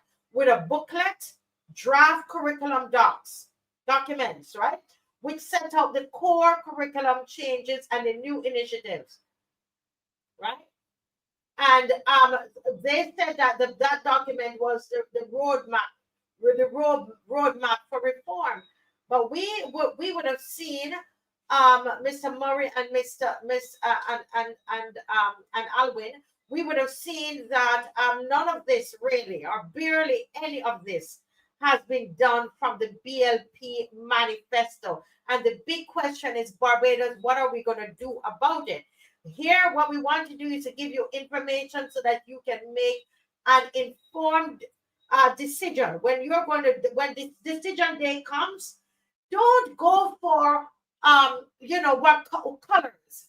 Don't go for who gave you a plate of food or whatever they think. That's what they think about Bajans, or who made you wake up last night and you had a good time. You understand? What we want to do is to present to you information. This is the chart on here before you. I just read you a section of the BLP manifesto. And when it comes on to education, we're seeing only two things that were partially completed. Right? Improve special needs, right? Partially completed. Inclusive education, they talk about screening and so on. And they strengthen teacher training a bit. And we give them kudos for that. But the thing is that it's not even fully completed. It's partially. And they had 2 terms. Yes? So any comments on the manifesto and the partial completion of some of these 2 items, gentlemen? Anybody wants to jump in there? I'd like to take advantage of the definition that Rawls give to transformation, which as to dramatic change beyond recognition. If someone's going to change something, I would like to know what comes out at the end. The language is important. You transform into what? What do we see? What at the end? Just transform, but what do they get? Better or worse?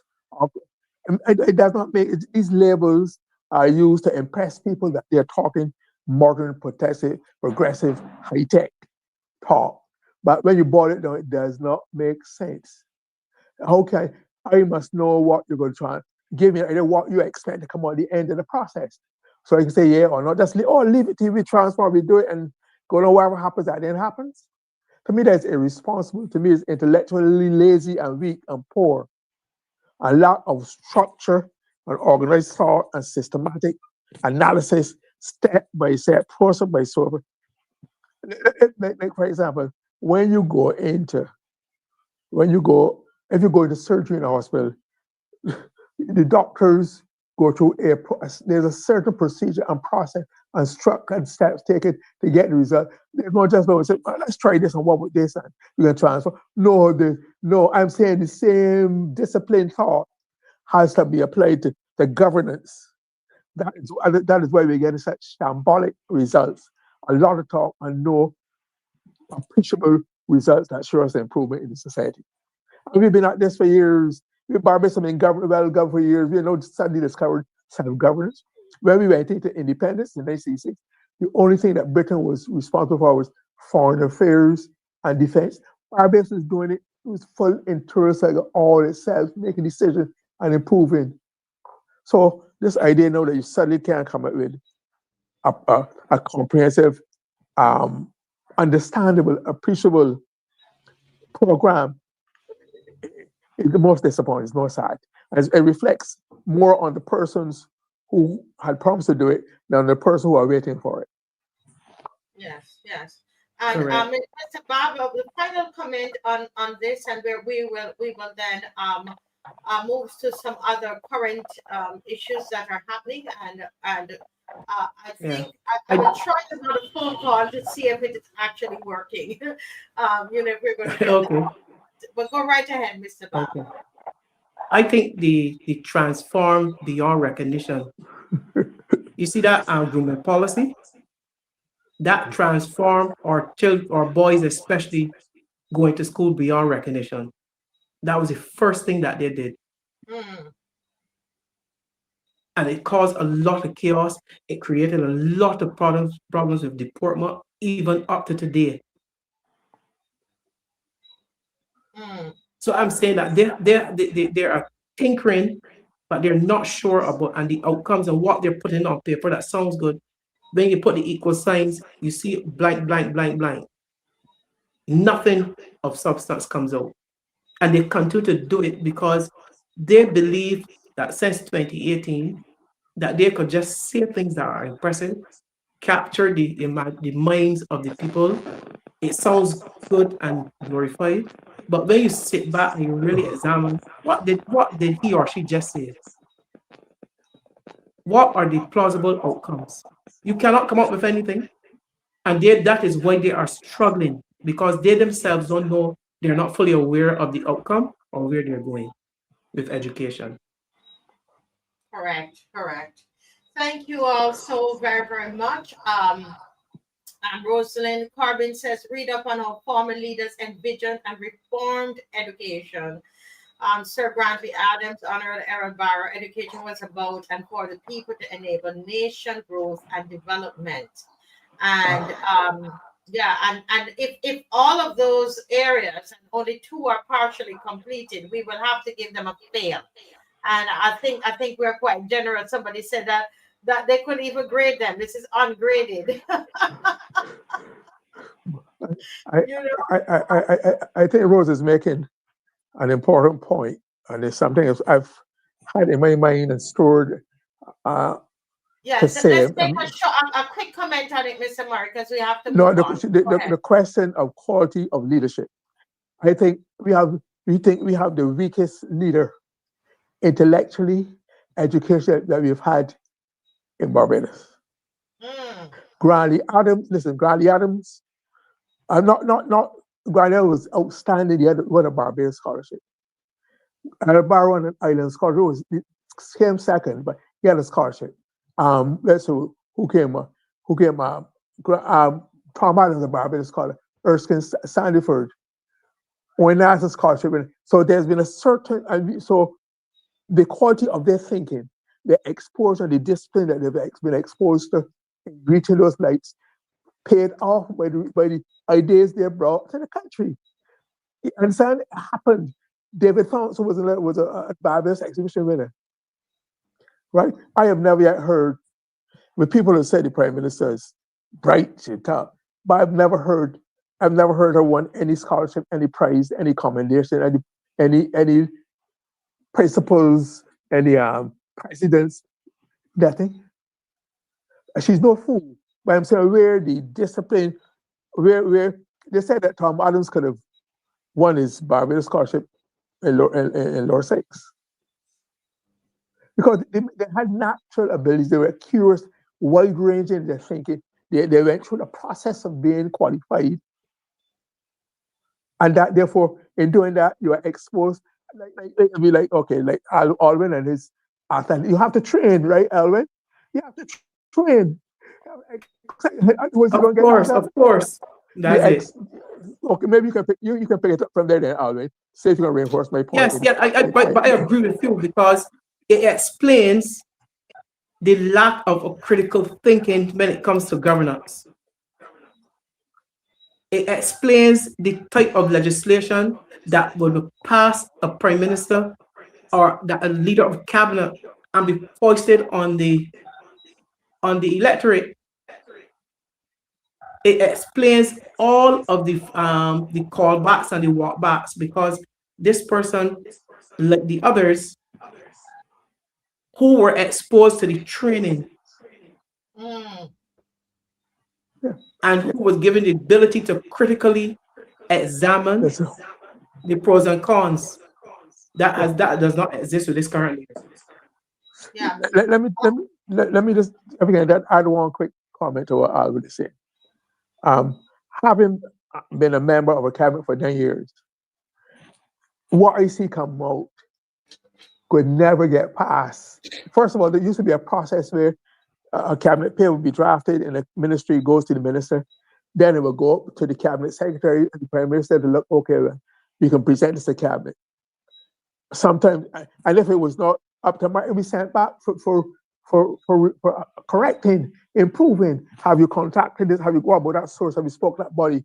But no, I'm concerned about the process. There seems to be little or no process of scrutiny that things get through that should not even make it. And I always making a point. There is a process. Not only that, there is the quality of the public service. There used to be standards. A cabinet secretary used to be one of the most prestigious, important, well-seasoned, broad-minded, well-experienced, well-trained person. They're key to government. You have people now, cabinet secretary, very limited experience in government, not highly educated in that field or trained in any degree, but basically enjoy the patronage of people in government. And they come at the ranks because they're not somebody's friend or family or fornicator or whatever. So we are saying the results of it and the lack of things. Some things that should be said, but should not even make it. I saw some. So that is something that we all have to look at. Well, we can probably have to look at the quality of the public service some night, Marcia. I don't want to detract. And why? we definitely need to. Rose Corbin for the win. She says, "Who in this present administration is capable of saving education from its rapid decline? I looked and sadly see no, not one." I don't even want I don't want the panelists to comment. I want that to just sit with the viewers. Who in this present administration is capable of saving education from its rapid decline? Let it sit. Let that sit. Because there is a transformation for sure where we're not able to even recognize the education system. We have so many of our children are leaving and they can't read. That is so unusual for Barbados, and so there is a transformation indeed. But we're going to. I would think that we can only give them a fail. They had two areas based on our assessment. If we're wrong, once again, because I'm telling you, we want to be truth tellers on the show.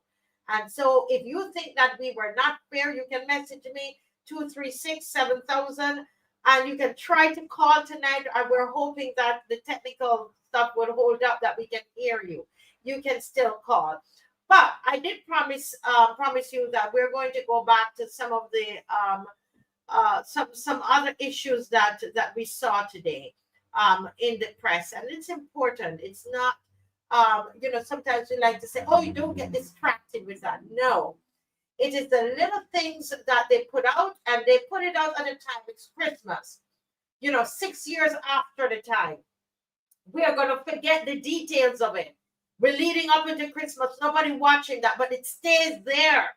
It stays there. And what happens, it becomes after a time, we start to believe it, and based on who is saying it.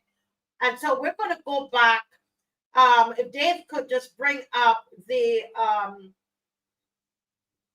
footage, right? Right, this particular article. And I just want to spend a few minutes on it. Most of you have read the article. I don't know if I have the time to read the entire article.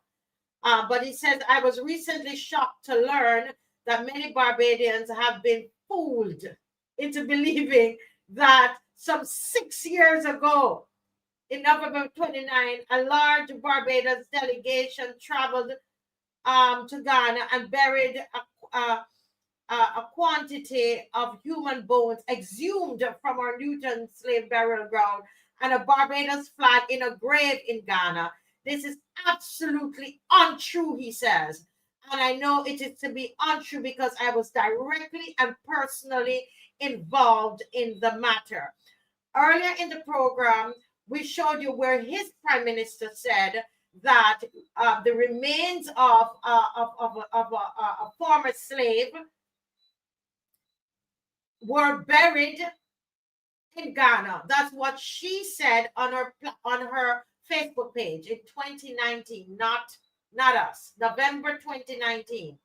That is what Mia Martley said on her page. You will need to take that up with her. If any untruths being told, Mr. Comissiong, they say I'm saying it wrong, it would be your prime minister. The prime minister of Barbados, you need to take that up with. You also need to look at the correspondence that was sent to the Ghana officials, the Ministry of Tourism, also the Parliament, where it was mentioned, remains were mentioned in the presence of the Prime Minister. The Prime Minister's message in Parliament, go back and listen to it, the Minister of Tourism message, and just look at this whole thing. This is important because we're getting into an election period and they are trying their best to put out this political propaganda. They're trying to twist and to spin things. The other thing that we know that our eyes saw, the other things that we know that our eyes saw, David Comissiong, our eyes saw our flag in a grave. Yes, our eyes saw it.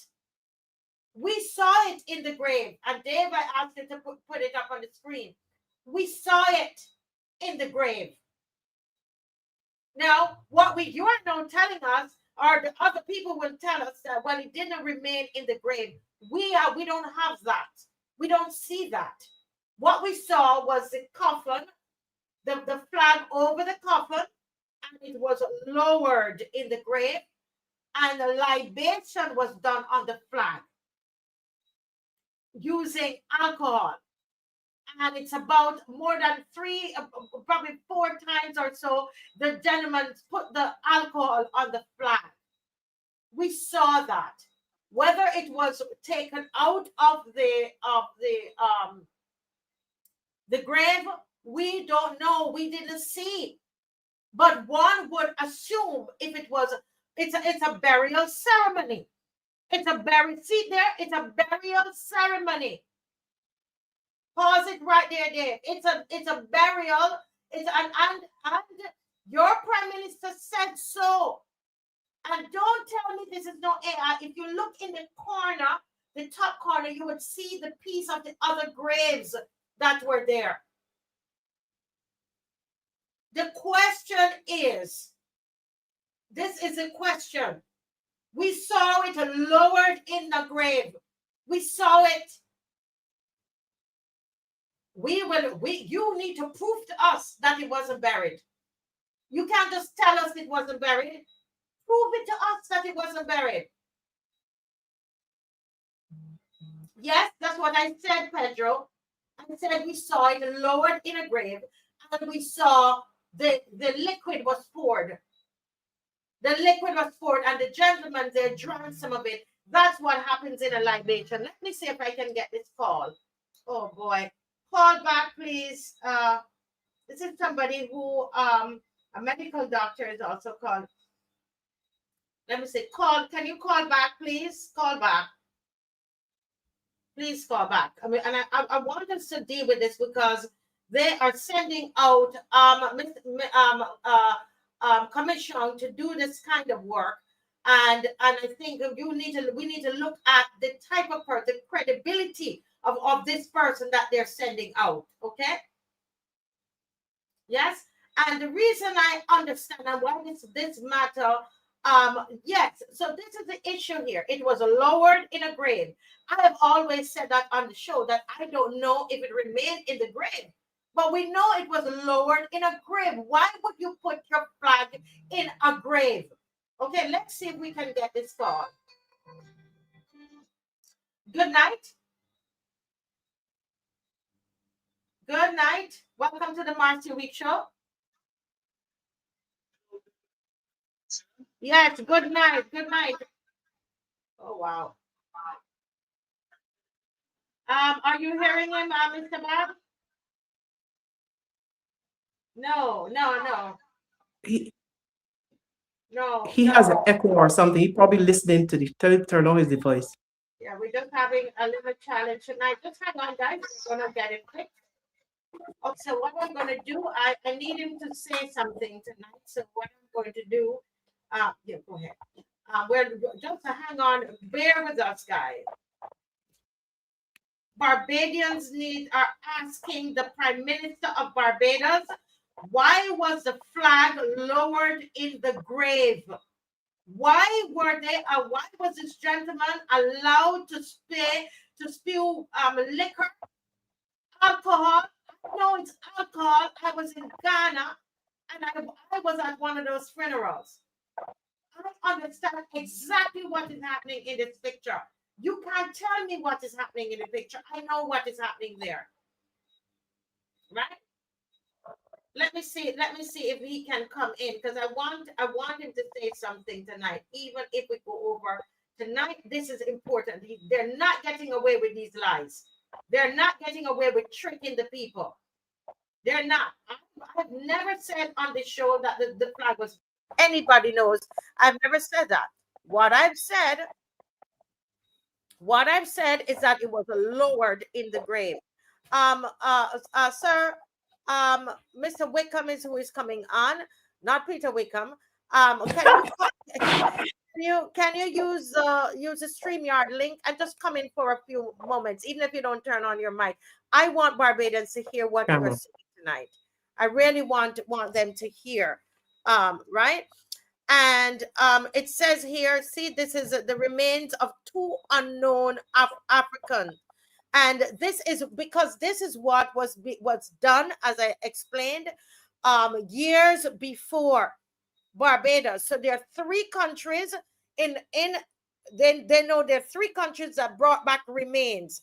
US, Jamaica, through Miss Minnie, that I honored, and also Barbados. Three countries. So they need to deal with Ghana with that. And we need to see the correspondence. What did you tell the Ghanaians? Did you go over there and trick them? Did you trick them so that they will give you a greater reception? And you want to put down your name to a great, and now have these you know, have all of these plaques there. And if it's a lie, then go dig up the plaque. Take up the plaque if it was not remains, because that's deceptive to the people of Ghana. Some deceiving is going on, and there should have been an investigation into the flag being lowered into a grave.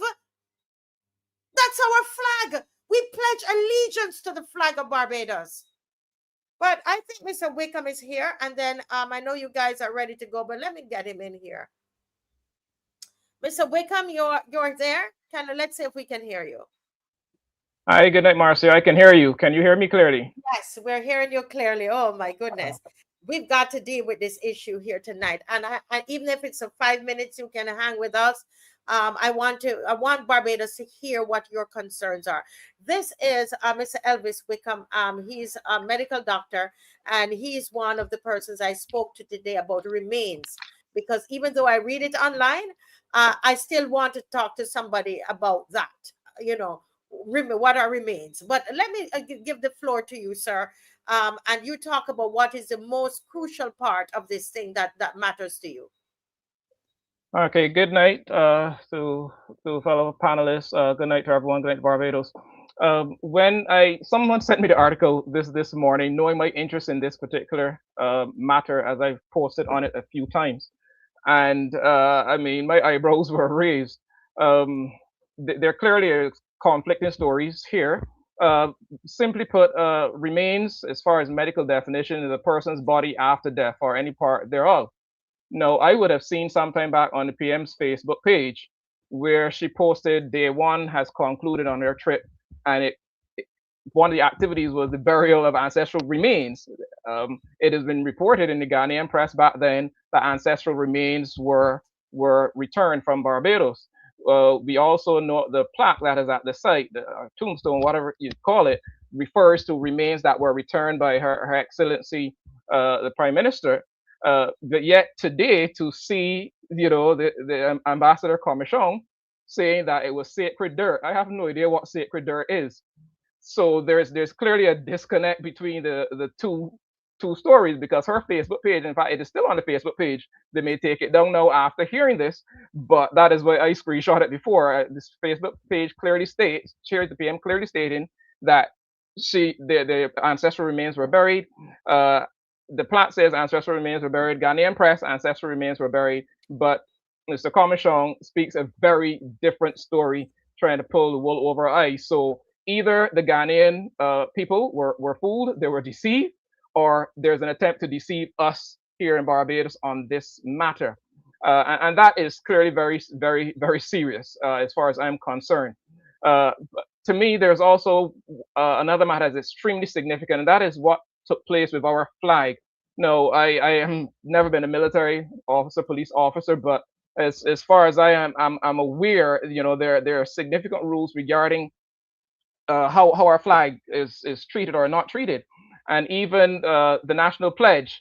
When I first saw the video some time back, what caught my attention was that the flag was lowered well over, draped over the coffin into the grave. Now they will say that the flag was not buried, that it was removed, and even if we give them the benefit of the doubt in that regard, I clearly saw in the video on at least 6 different occasions on the video that I saw, the celebrant poured a clear looking liquid into the grave on the flag on at least 6 occasions. The hand motion, and in one of them you can clearly see that liquid leaving the bottle and going onto the flag while it is still in the grave. And I thought that was extremely offensive.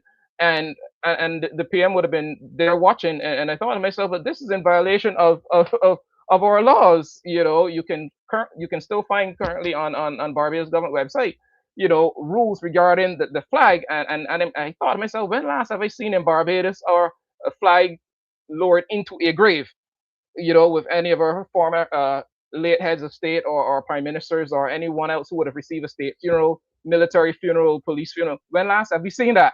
Never. Never is the answer. Our flag has no business going into a grave. And then I thought, the national pledge says, I pledge allegiance to my country, Barbados, and to my flag, to uphold and defend their honor, and by my living to do credit to my nation in Barbados. No, the national pledge doesn't say that. It says wherever I go. So here's our PM and a number of other senior government officials watching our flag being desecrated. Now, can you imagine former Prime Minister Stewart doing that? The hell that would have been raised in Barbados by the then opposition if he had done something like that. The hypocrisy, it raises a stench. The hypocrisy in Barbados. There was never an apology to the people of Barbados over what they allowed to happen to our flag, so that even if the flag was removed from the grave, and we give them the benefit of the doubt that yes, the flag was removed, there's no doubt that it was in the grave while the celebrant poured liquid onto it on about 6 occasions, possibly more in the video that we have seen. And they would want us to believe that this never happened. It clearly did happen. Even Comissiong himself admitted that the flag was in the grave at some point. And here we have the video clearly showing the flag being desecrated while our leader stood watching. Never an apology to the people of Barbados. in blatant violation of the rules regarding our flag and our national pledge, which speaks to honoring our nation and our flag wherever we go, even on Ghanaian soil. And they would want us to forget that something like this ever happened. I also note with some coincidence, and I'll use the word coincidence for now, that this ceremony took place 6 years to the day before that historic rainfall started a couple weeks back. That is just interesting to note. The ceremony took place 6 years to the day, time with when that historic rainfall started. Maybe Yes. coincidence, maybe not, but very significant. Our flag desecrated while our leader stood watching. Never a public apology, never acknowledging that this happened, and now this big disconnect in the story regarding whether there were remains or not. Um, someone isn't telling the truth, right? It is still on the PM's Facebook page what took place on that day in Ghana, and it clearly states ancestral remains were buried. Yet we're hearing today that it was sacred dirt. There's no sacred dirt in ancestral remains. It's one or the other. Both cannot be telling the truth. So someone is having a conflict, with the truth here, and they want to hoodwink the people of Barbados, not for the first, second, or third time that they want to rewrite history. Yes, yes. Thank you so much. We spoke today, and I felt that this is something that I heard your passion, as a Barbadian, speaking. I'm a naturalized citizen, and I'm just offended by just what has happened. I love African stuff. I love history. I was there for the return. I know, met the Ghanaian president. I'm not against culture. I'm not against all of this, but I think that when they got back, this is part of my challenge, and here the others can join in. I just don't like disrespect. I believe that if you did that, an apology needed to be done. It's 6 years ago, and people are still Absolutely. very upset about this because from a child, they are told that they must pledge allegiance, right? Did you say, I pledge allegiance to To my my flag? country, Right? Barbados, and to my flag, to Yeah, uphold and defend their honor, and by my living to do credit to my nation wherever I go, not only on Barbadian soil. I can't think of one other country in the world that would allow this. And for the leader of a country, no less, to be standing there watching while their flag is lowered into a grave over a coffin containing remains or sacred dirt, we don't know. But it was lowered into a grave, something that should never have happened. Never an apology to the people of Barbados. They want us to forget. yes. And Dave has something there. Dave, you wanted to play this, and while Dave is putting this on the screen, somebody said, Marcia, the show, you're rambling because you were supposed to do education, and you're talking about David Commission. If you look at the title of the show says delivering elections in the air, delivering on education reform, plus David Commission Fables, and that's in the title of the show. We had some technical difficulties with Mr. Murray, and so what happened was that I had to go ahead first and took some of his time, and so I want to clarify that because that's important. Yeah, to me it is, as the producer of the show, very important. Go ahead, Dave, and play this for me at this time. Proclaimed 2019 as the year of return. There have been series of activities, including Pana Fest, Emancipation, which brought us here to Asin Manso. But today's ceremony is quite significant because it marks another key milestone in our discourse with the global African family. Today, we have, coming all the way from Barbados, remains of an unknown enslaved African. When I say unknown, it's because a lot of our people who went out there went without their real names. The burial we're here to do today will represent the millions who passed away in the Middle Passage and the millions who didn't have the opportunity to come back home. Okay. Yeah. Thank you, Dave. Thank you, Dave. There's clearly some communication thing happening there. Somebody. He clearly is But thinking there remains. yes, because that's what the ceremony is all about. So yeah, Mr. Who is it? Mr. Bob, your mic is open. Go right ahead. Yes, good night, Doctor. Doctor, how you Good night, doing? good night, Mr. Bob. Yeah, good night. Listen, 6 years later, and we have one of their sports persons coming up saying to us that he is shocked that they have said that they were saying that this thing was buried and the flag was not taken out and that kind of thing. You believe that? 6 years later, you know what he came out? He came out to put it concerned them that this had happened. So they set him out to try to fix it without all the information. So I suspect that he spoke without having all, because if he was shocked that that was happened, then he spoke without having all the information and all the facts surrounding what happened in Ghana. So therefore, that is why we're having these conflicting messages about whether it was dirt or whether there were actual remains.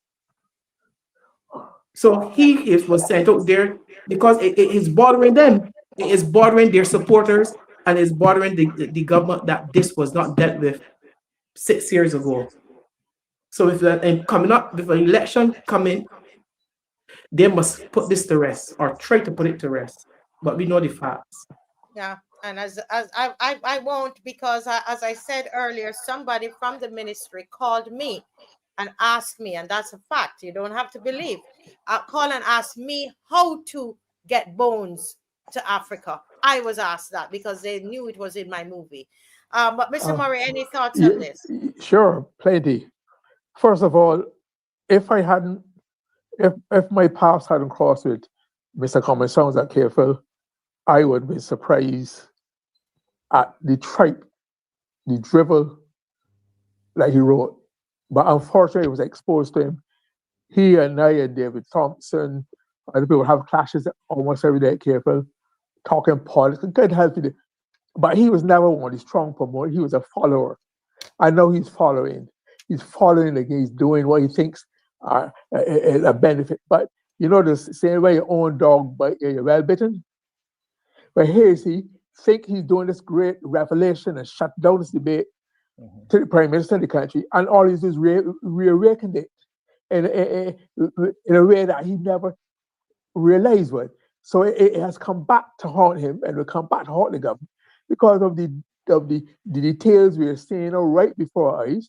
And you're right, both Dr. Wickham and everybody's right.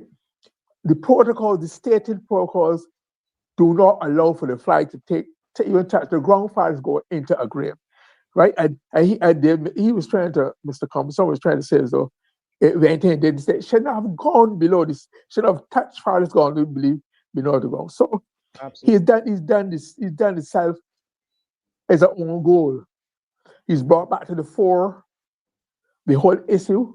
And I think that what has happened here, you all have probably might have heard the Prime Minister talk about ROAD, ROAD.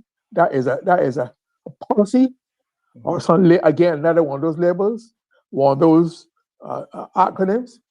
ROAD is supposed regaining our African destiny. Regaining well, I don't believe in it. My destiny is in Barbados. I'm from Barbados, and regaining that. I personally do not subscribe to that. But that apart, I maybe in this road to you suspend all your intelligence, all your knowledge of the protocols about, and just do or allow to have to your flag and your protocols and your sovereignty. Because flag represents is a visual representation of your sovereignty in a way that should never have been allowed.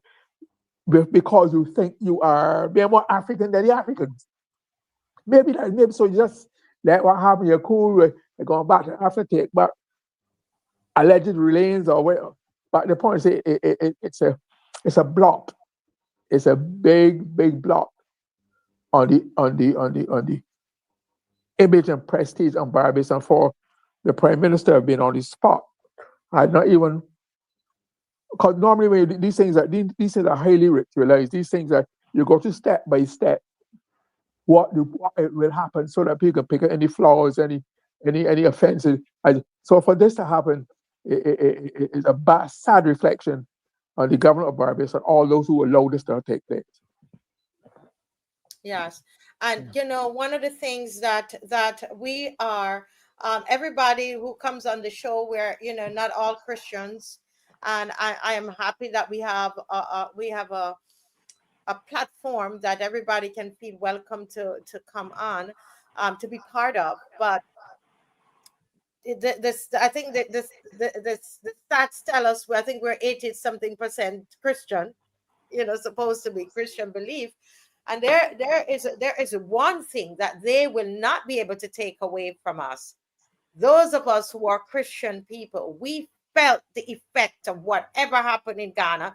Just a lot of people, you're going to think it's stupidness.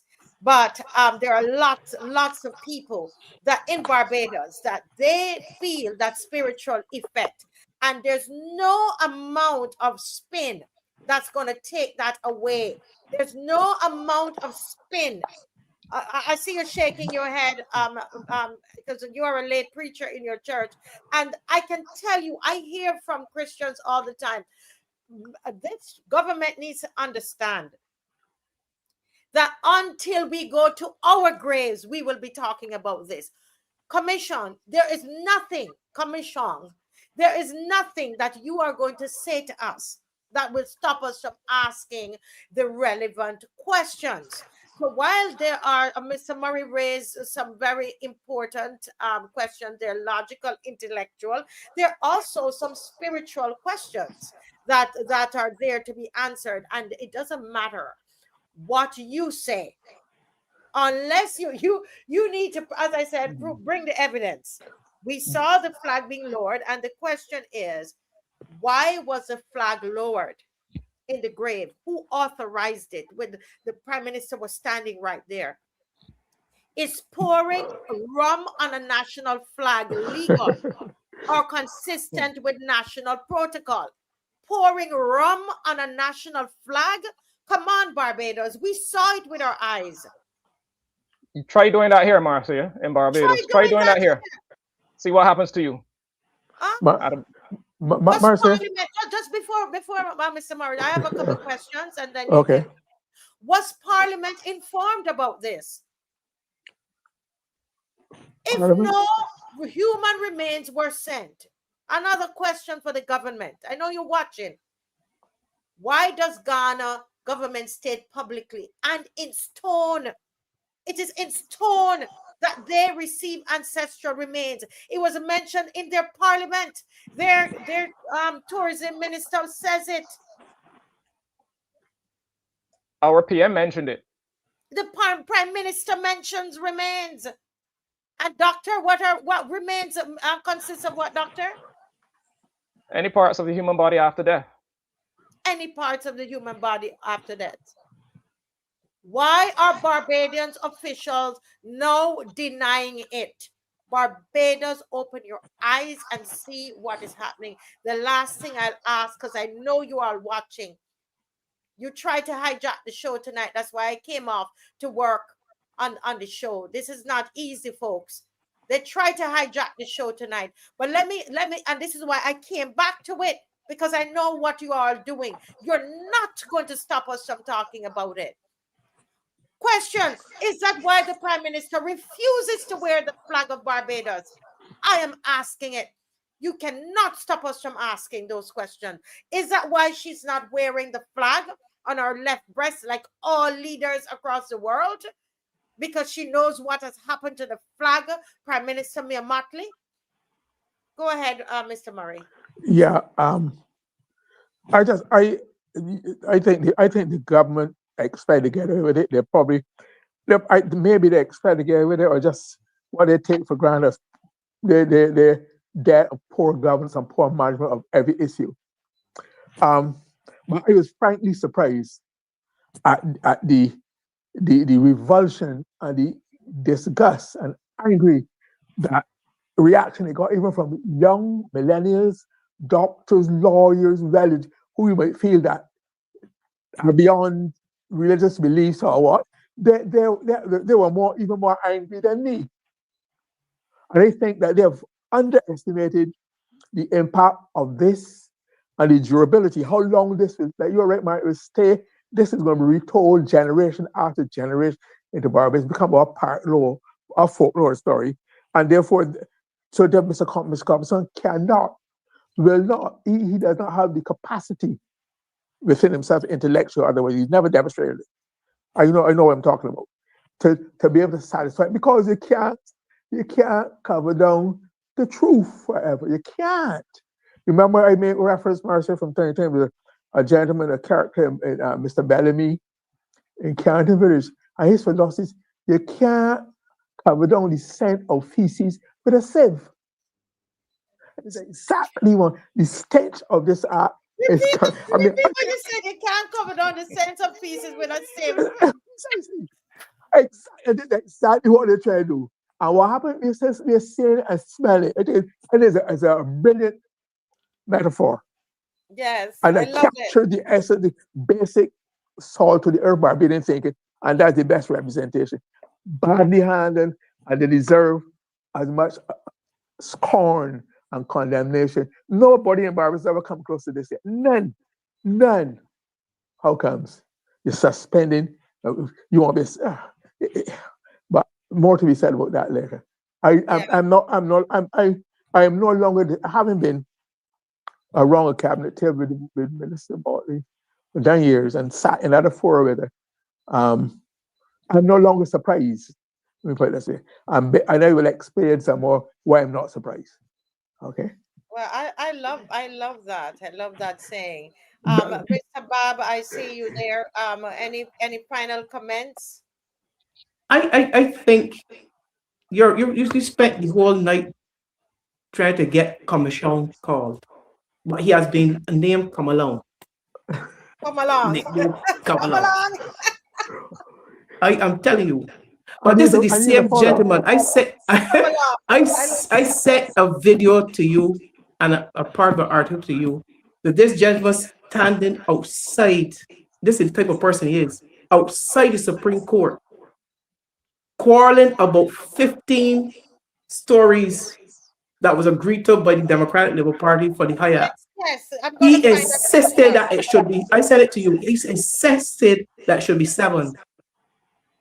But today we are hearing that is 18 and he has not said a word.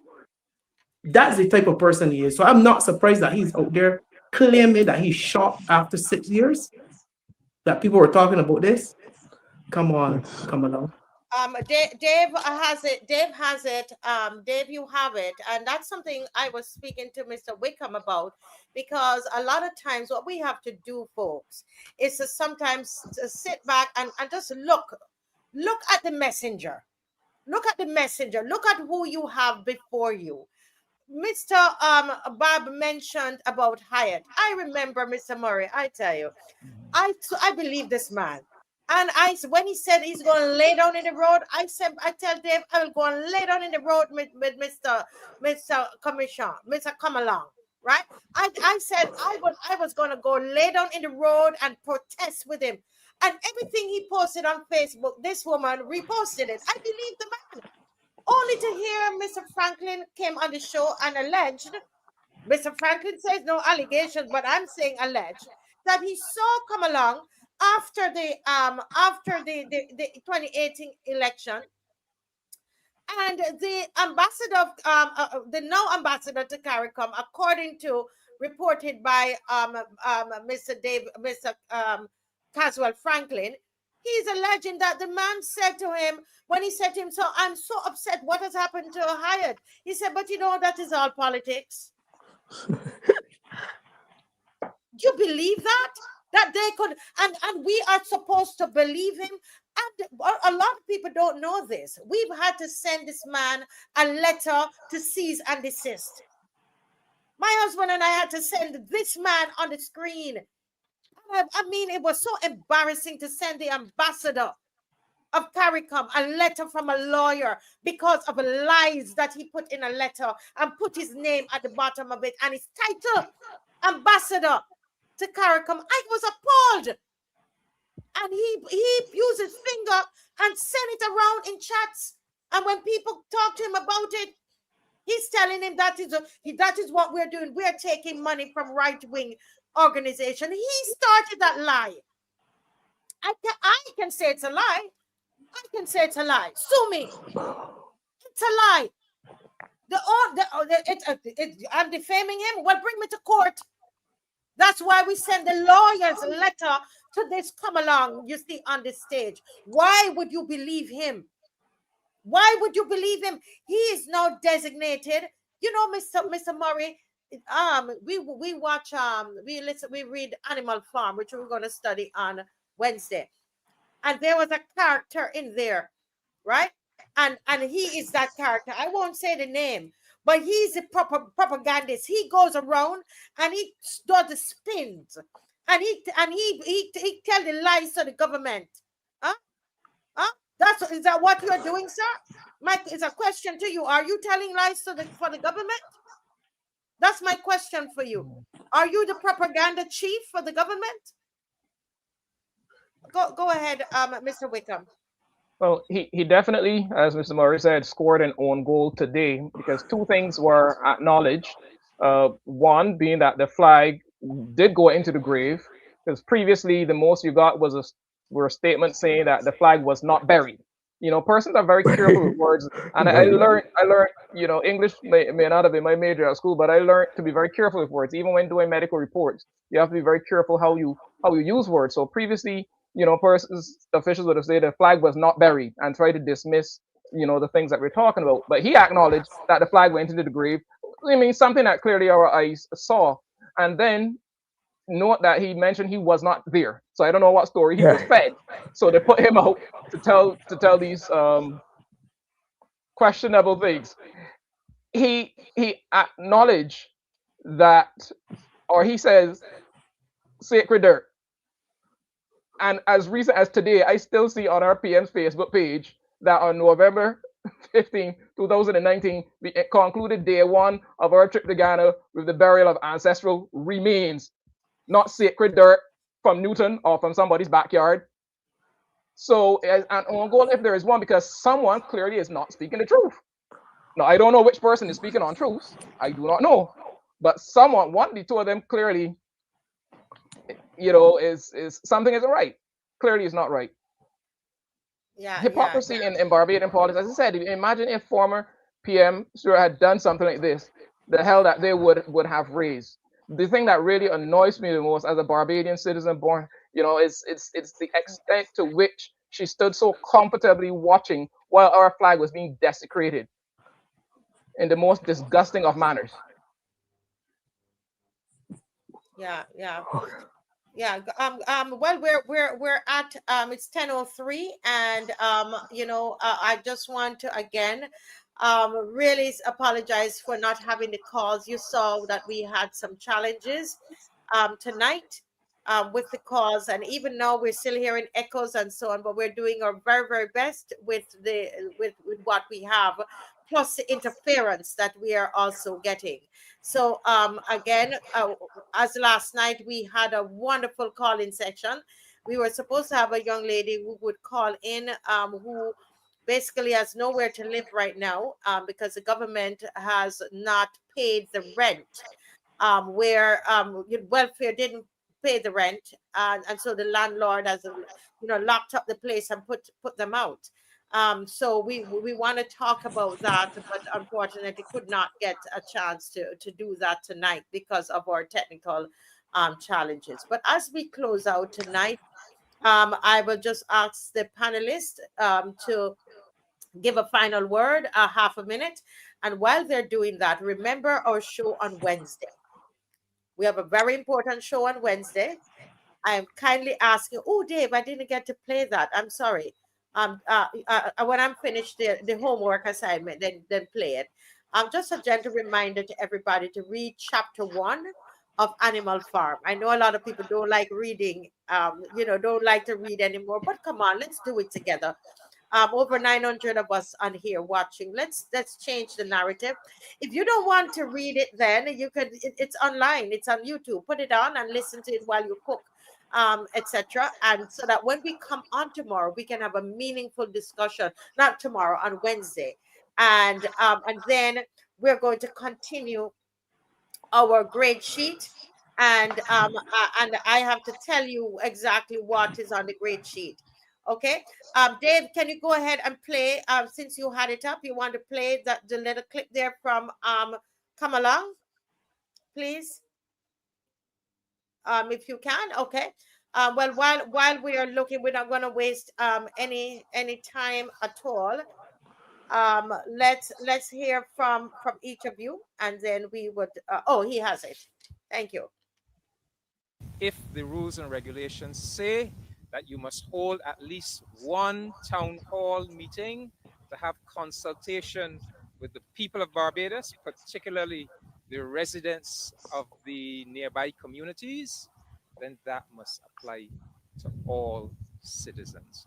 If the rules say that a hotel should be no more than 7 stories, and if developers in the past have applied and they for structures in excess of 7 stories and have been told that the regulation is no more than 7 stories, and that must apply to everybody.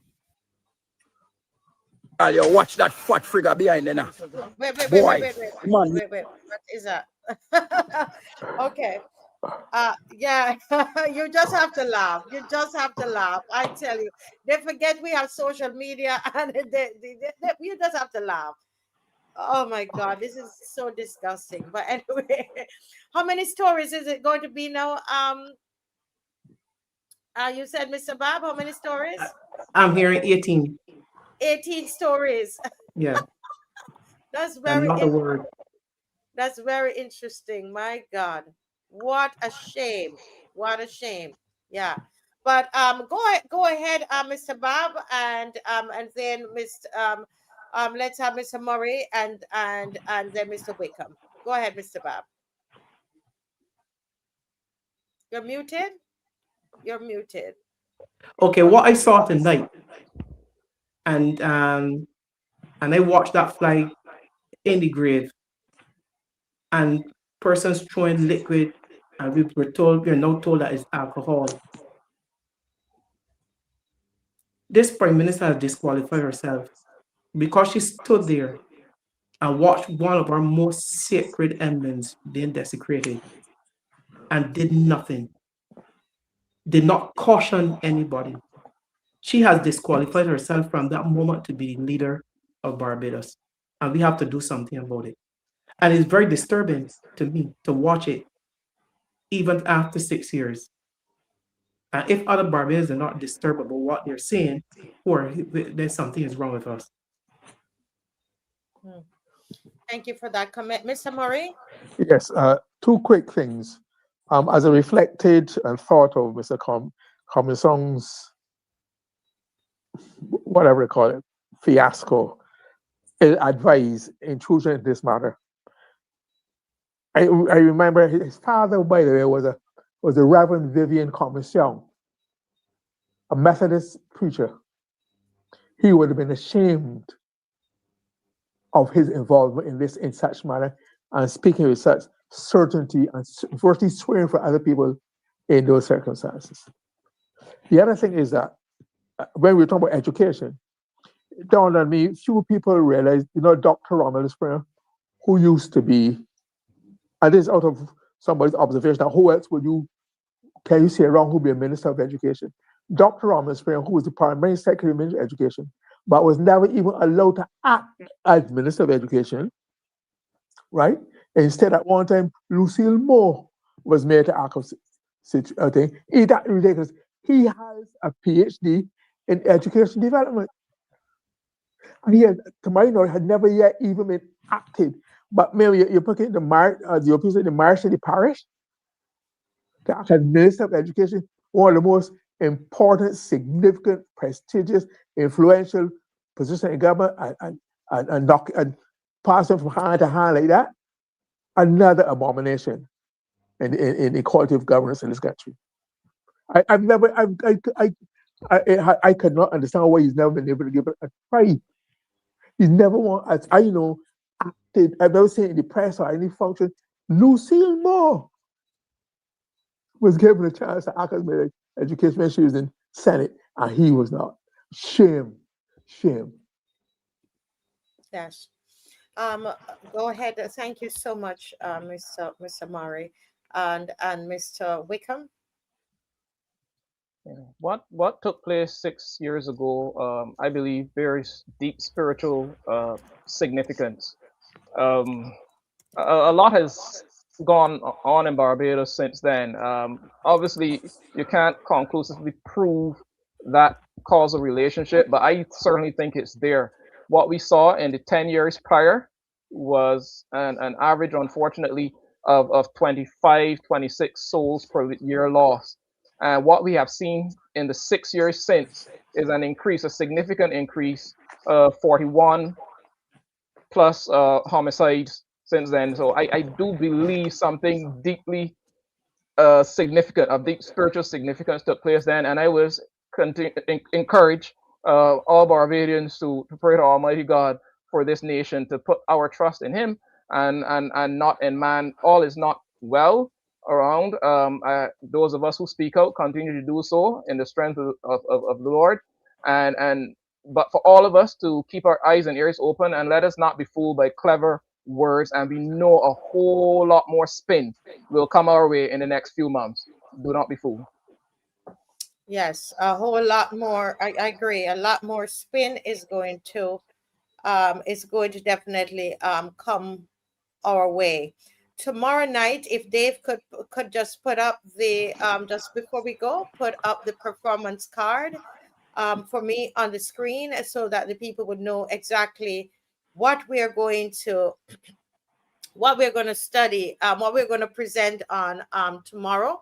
And you can go ahead. I know I'm giving you a lot of homework, but go ahead and look at it. The repayment of the IMF funds. I know that Mr. Alvin Bob is way ahead of the game, and he started to send me material. If you have information on this, guys, please send me. It's a lot of work, and we're doing this together. Remember, it's a loyal opposition. All 280,000 of us. Is not the three of us who are on here tonight. Well, Mr. Wickham, get off. He's a guest. But the rest of us, we need your help. If you have any information that we can put together to do a full analysis of the repayment of the IMF funds, we want to look at that tomorrow. All right, as we grade this, do this end of term performance grading. All right. So guys, I said tomorrow, but it's Wednesday. We're going to take a break. We're going to come back on Wednesday. All right. It was great to see Dr. Ferdinand in the chat. Great to see Mr. Stephen Strickland. Thank you. Strickland in the chat as well. And of course, we miss our dear Rose Corbin. We didn't hear from her, but she was sending us notes, and that was still very good. Thank you, Mr. Murray. Thank you, Mr. Bob. My pleasure. Thank you, Mr. Wickham. Thank you, Adrian Hines, for putting together the chart that we were looking at with the promises made and what were completed and what not completed. Listen, we're a big team here. Thank you, Dave Weeks, for the fantastic work that you do in making sure that the program is moving along, and all the pictures and the articles and everything that you put up. Okay, God bless you all, and have a fantastic night. Love Good you, night, everybody. Good night, everybody. Okay. Bye-bye. You say when love leads, Belgium succeed. Well, here we now. This the people creed.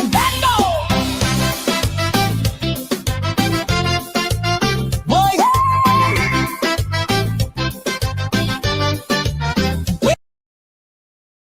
Labour lead, Belgians bleed. When Labour lead, we find we need. When Mia lead, we don't believe. Same old talk, same old scene. When Labour lead,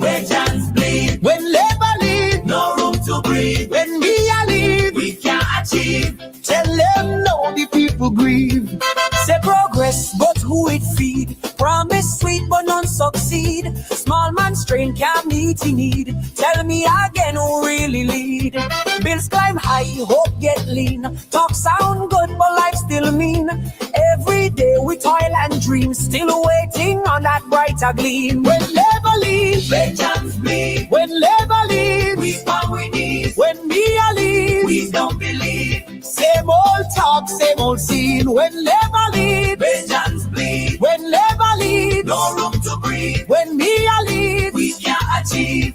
Tell them now the people grieve.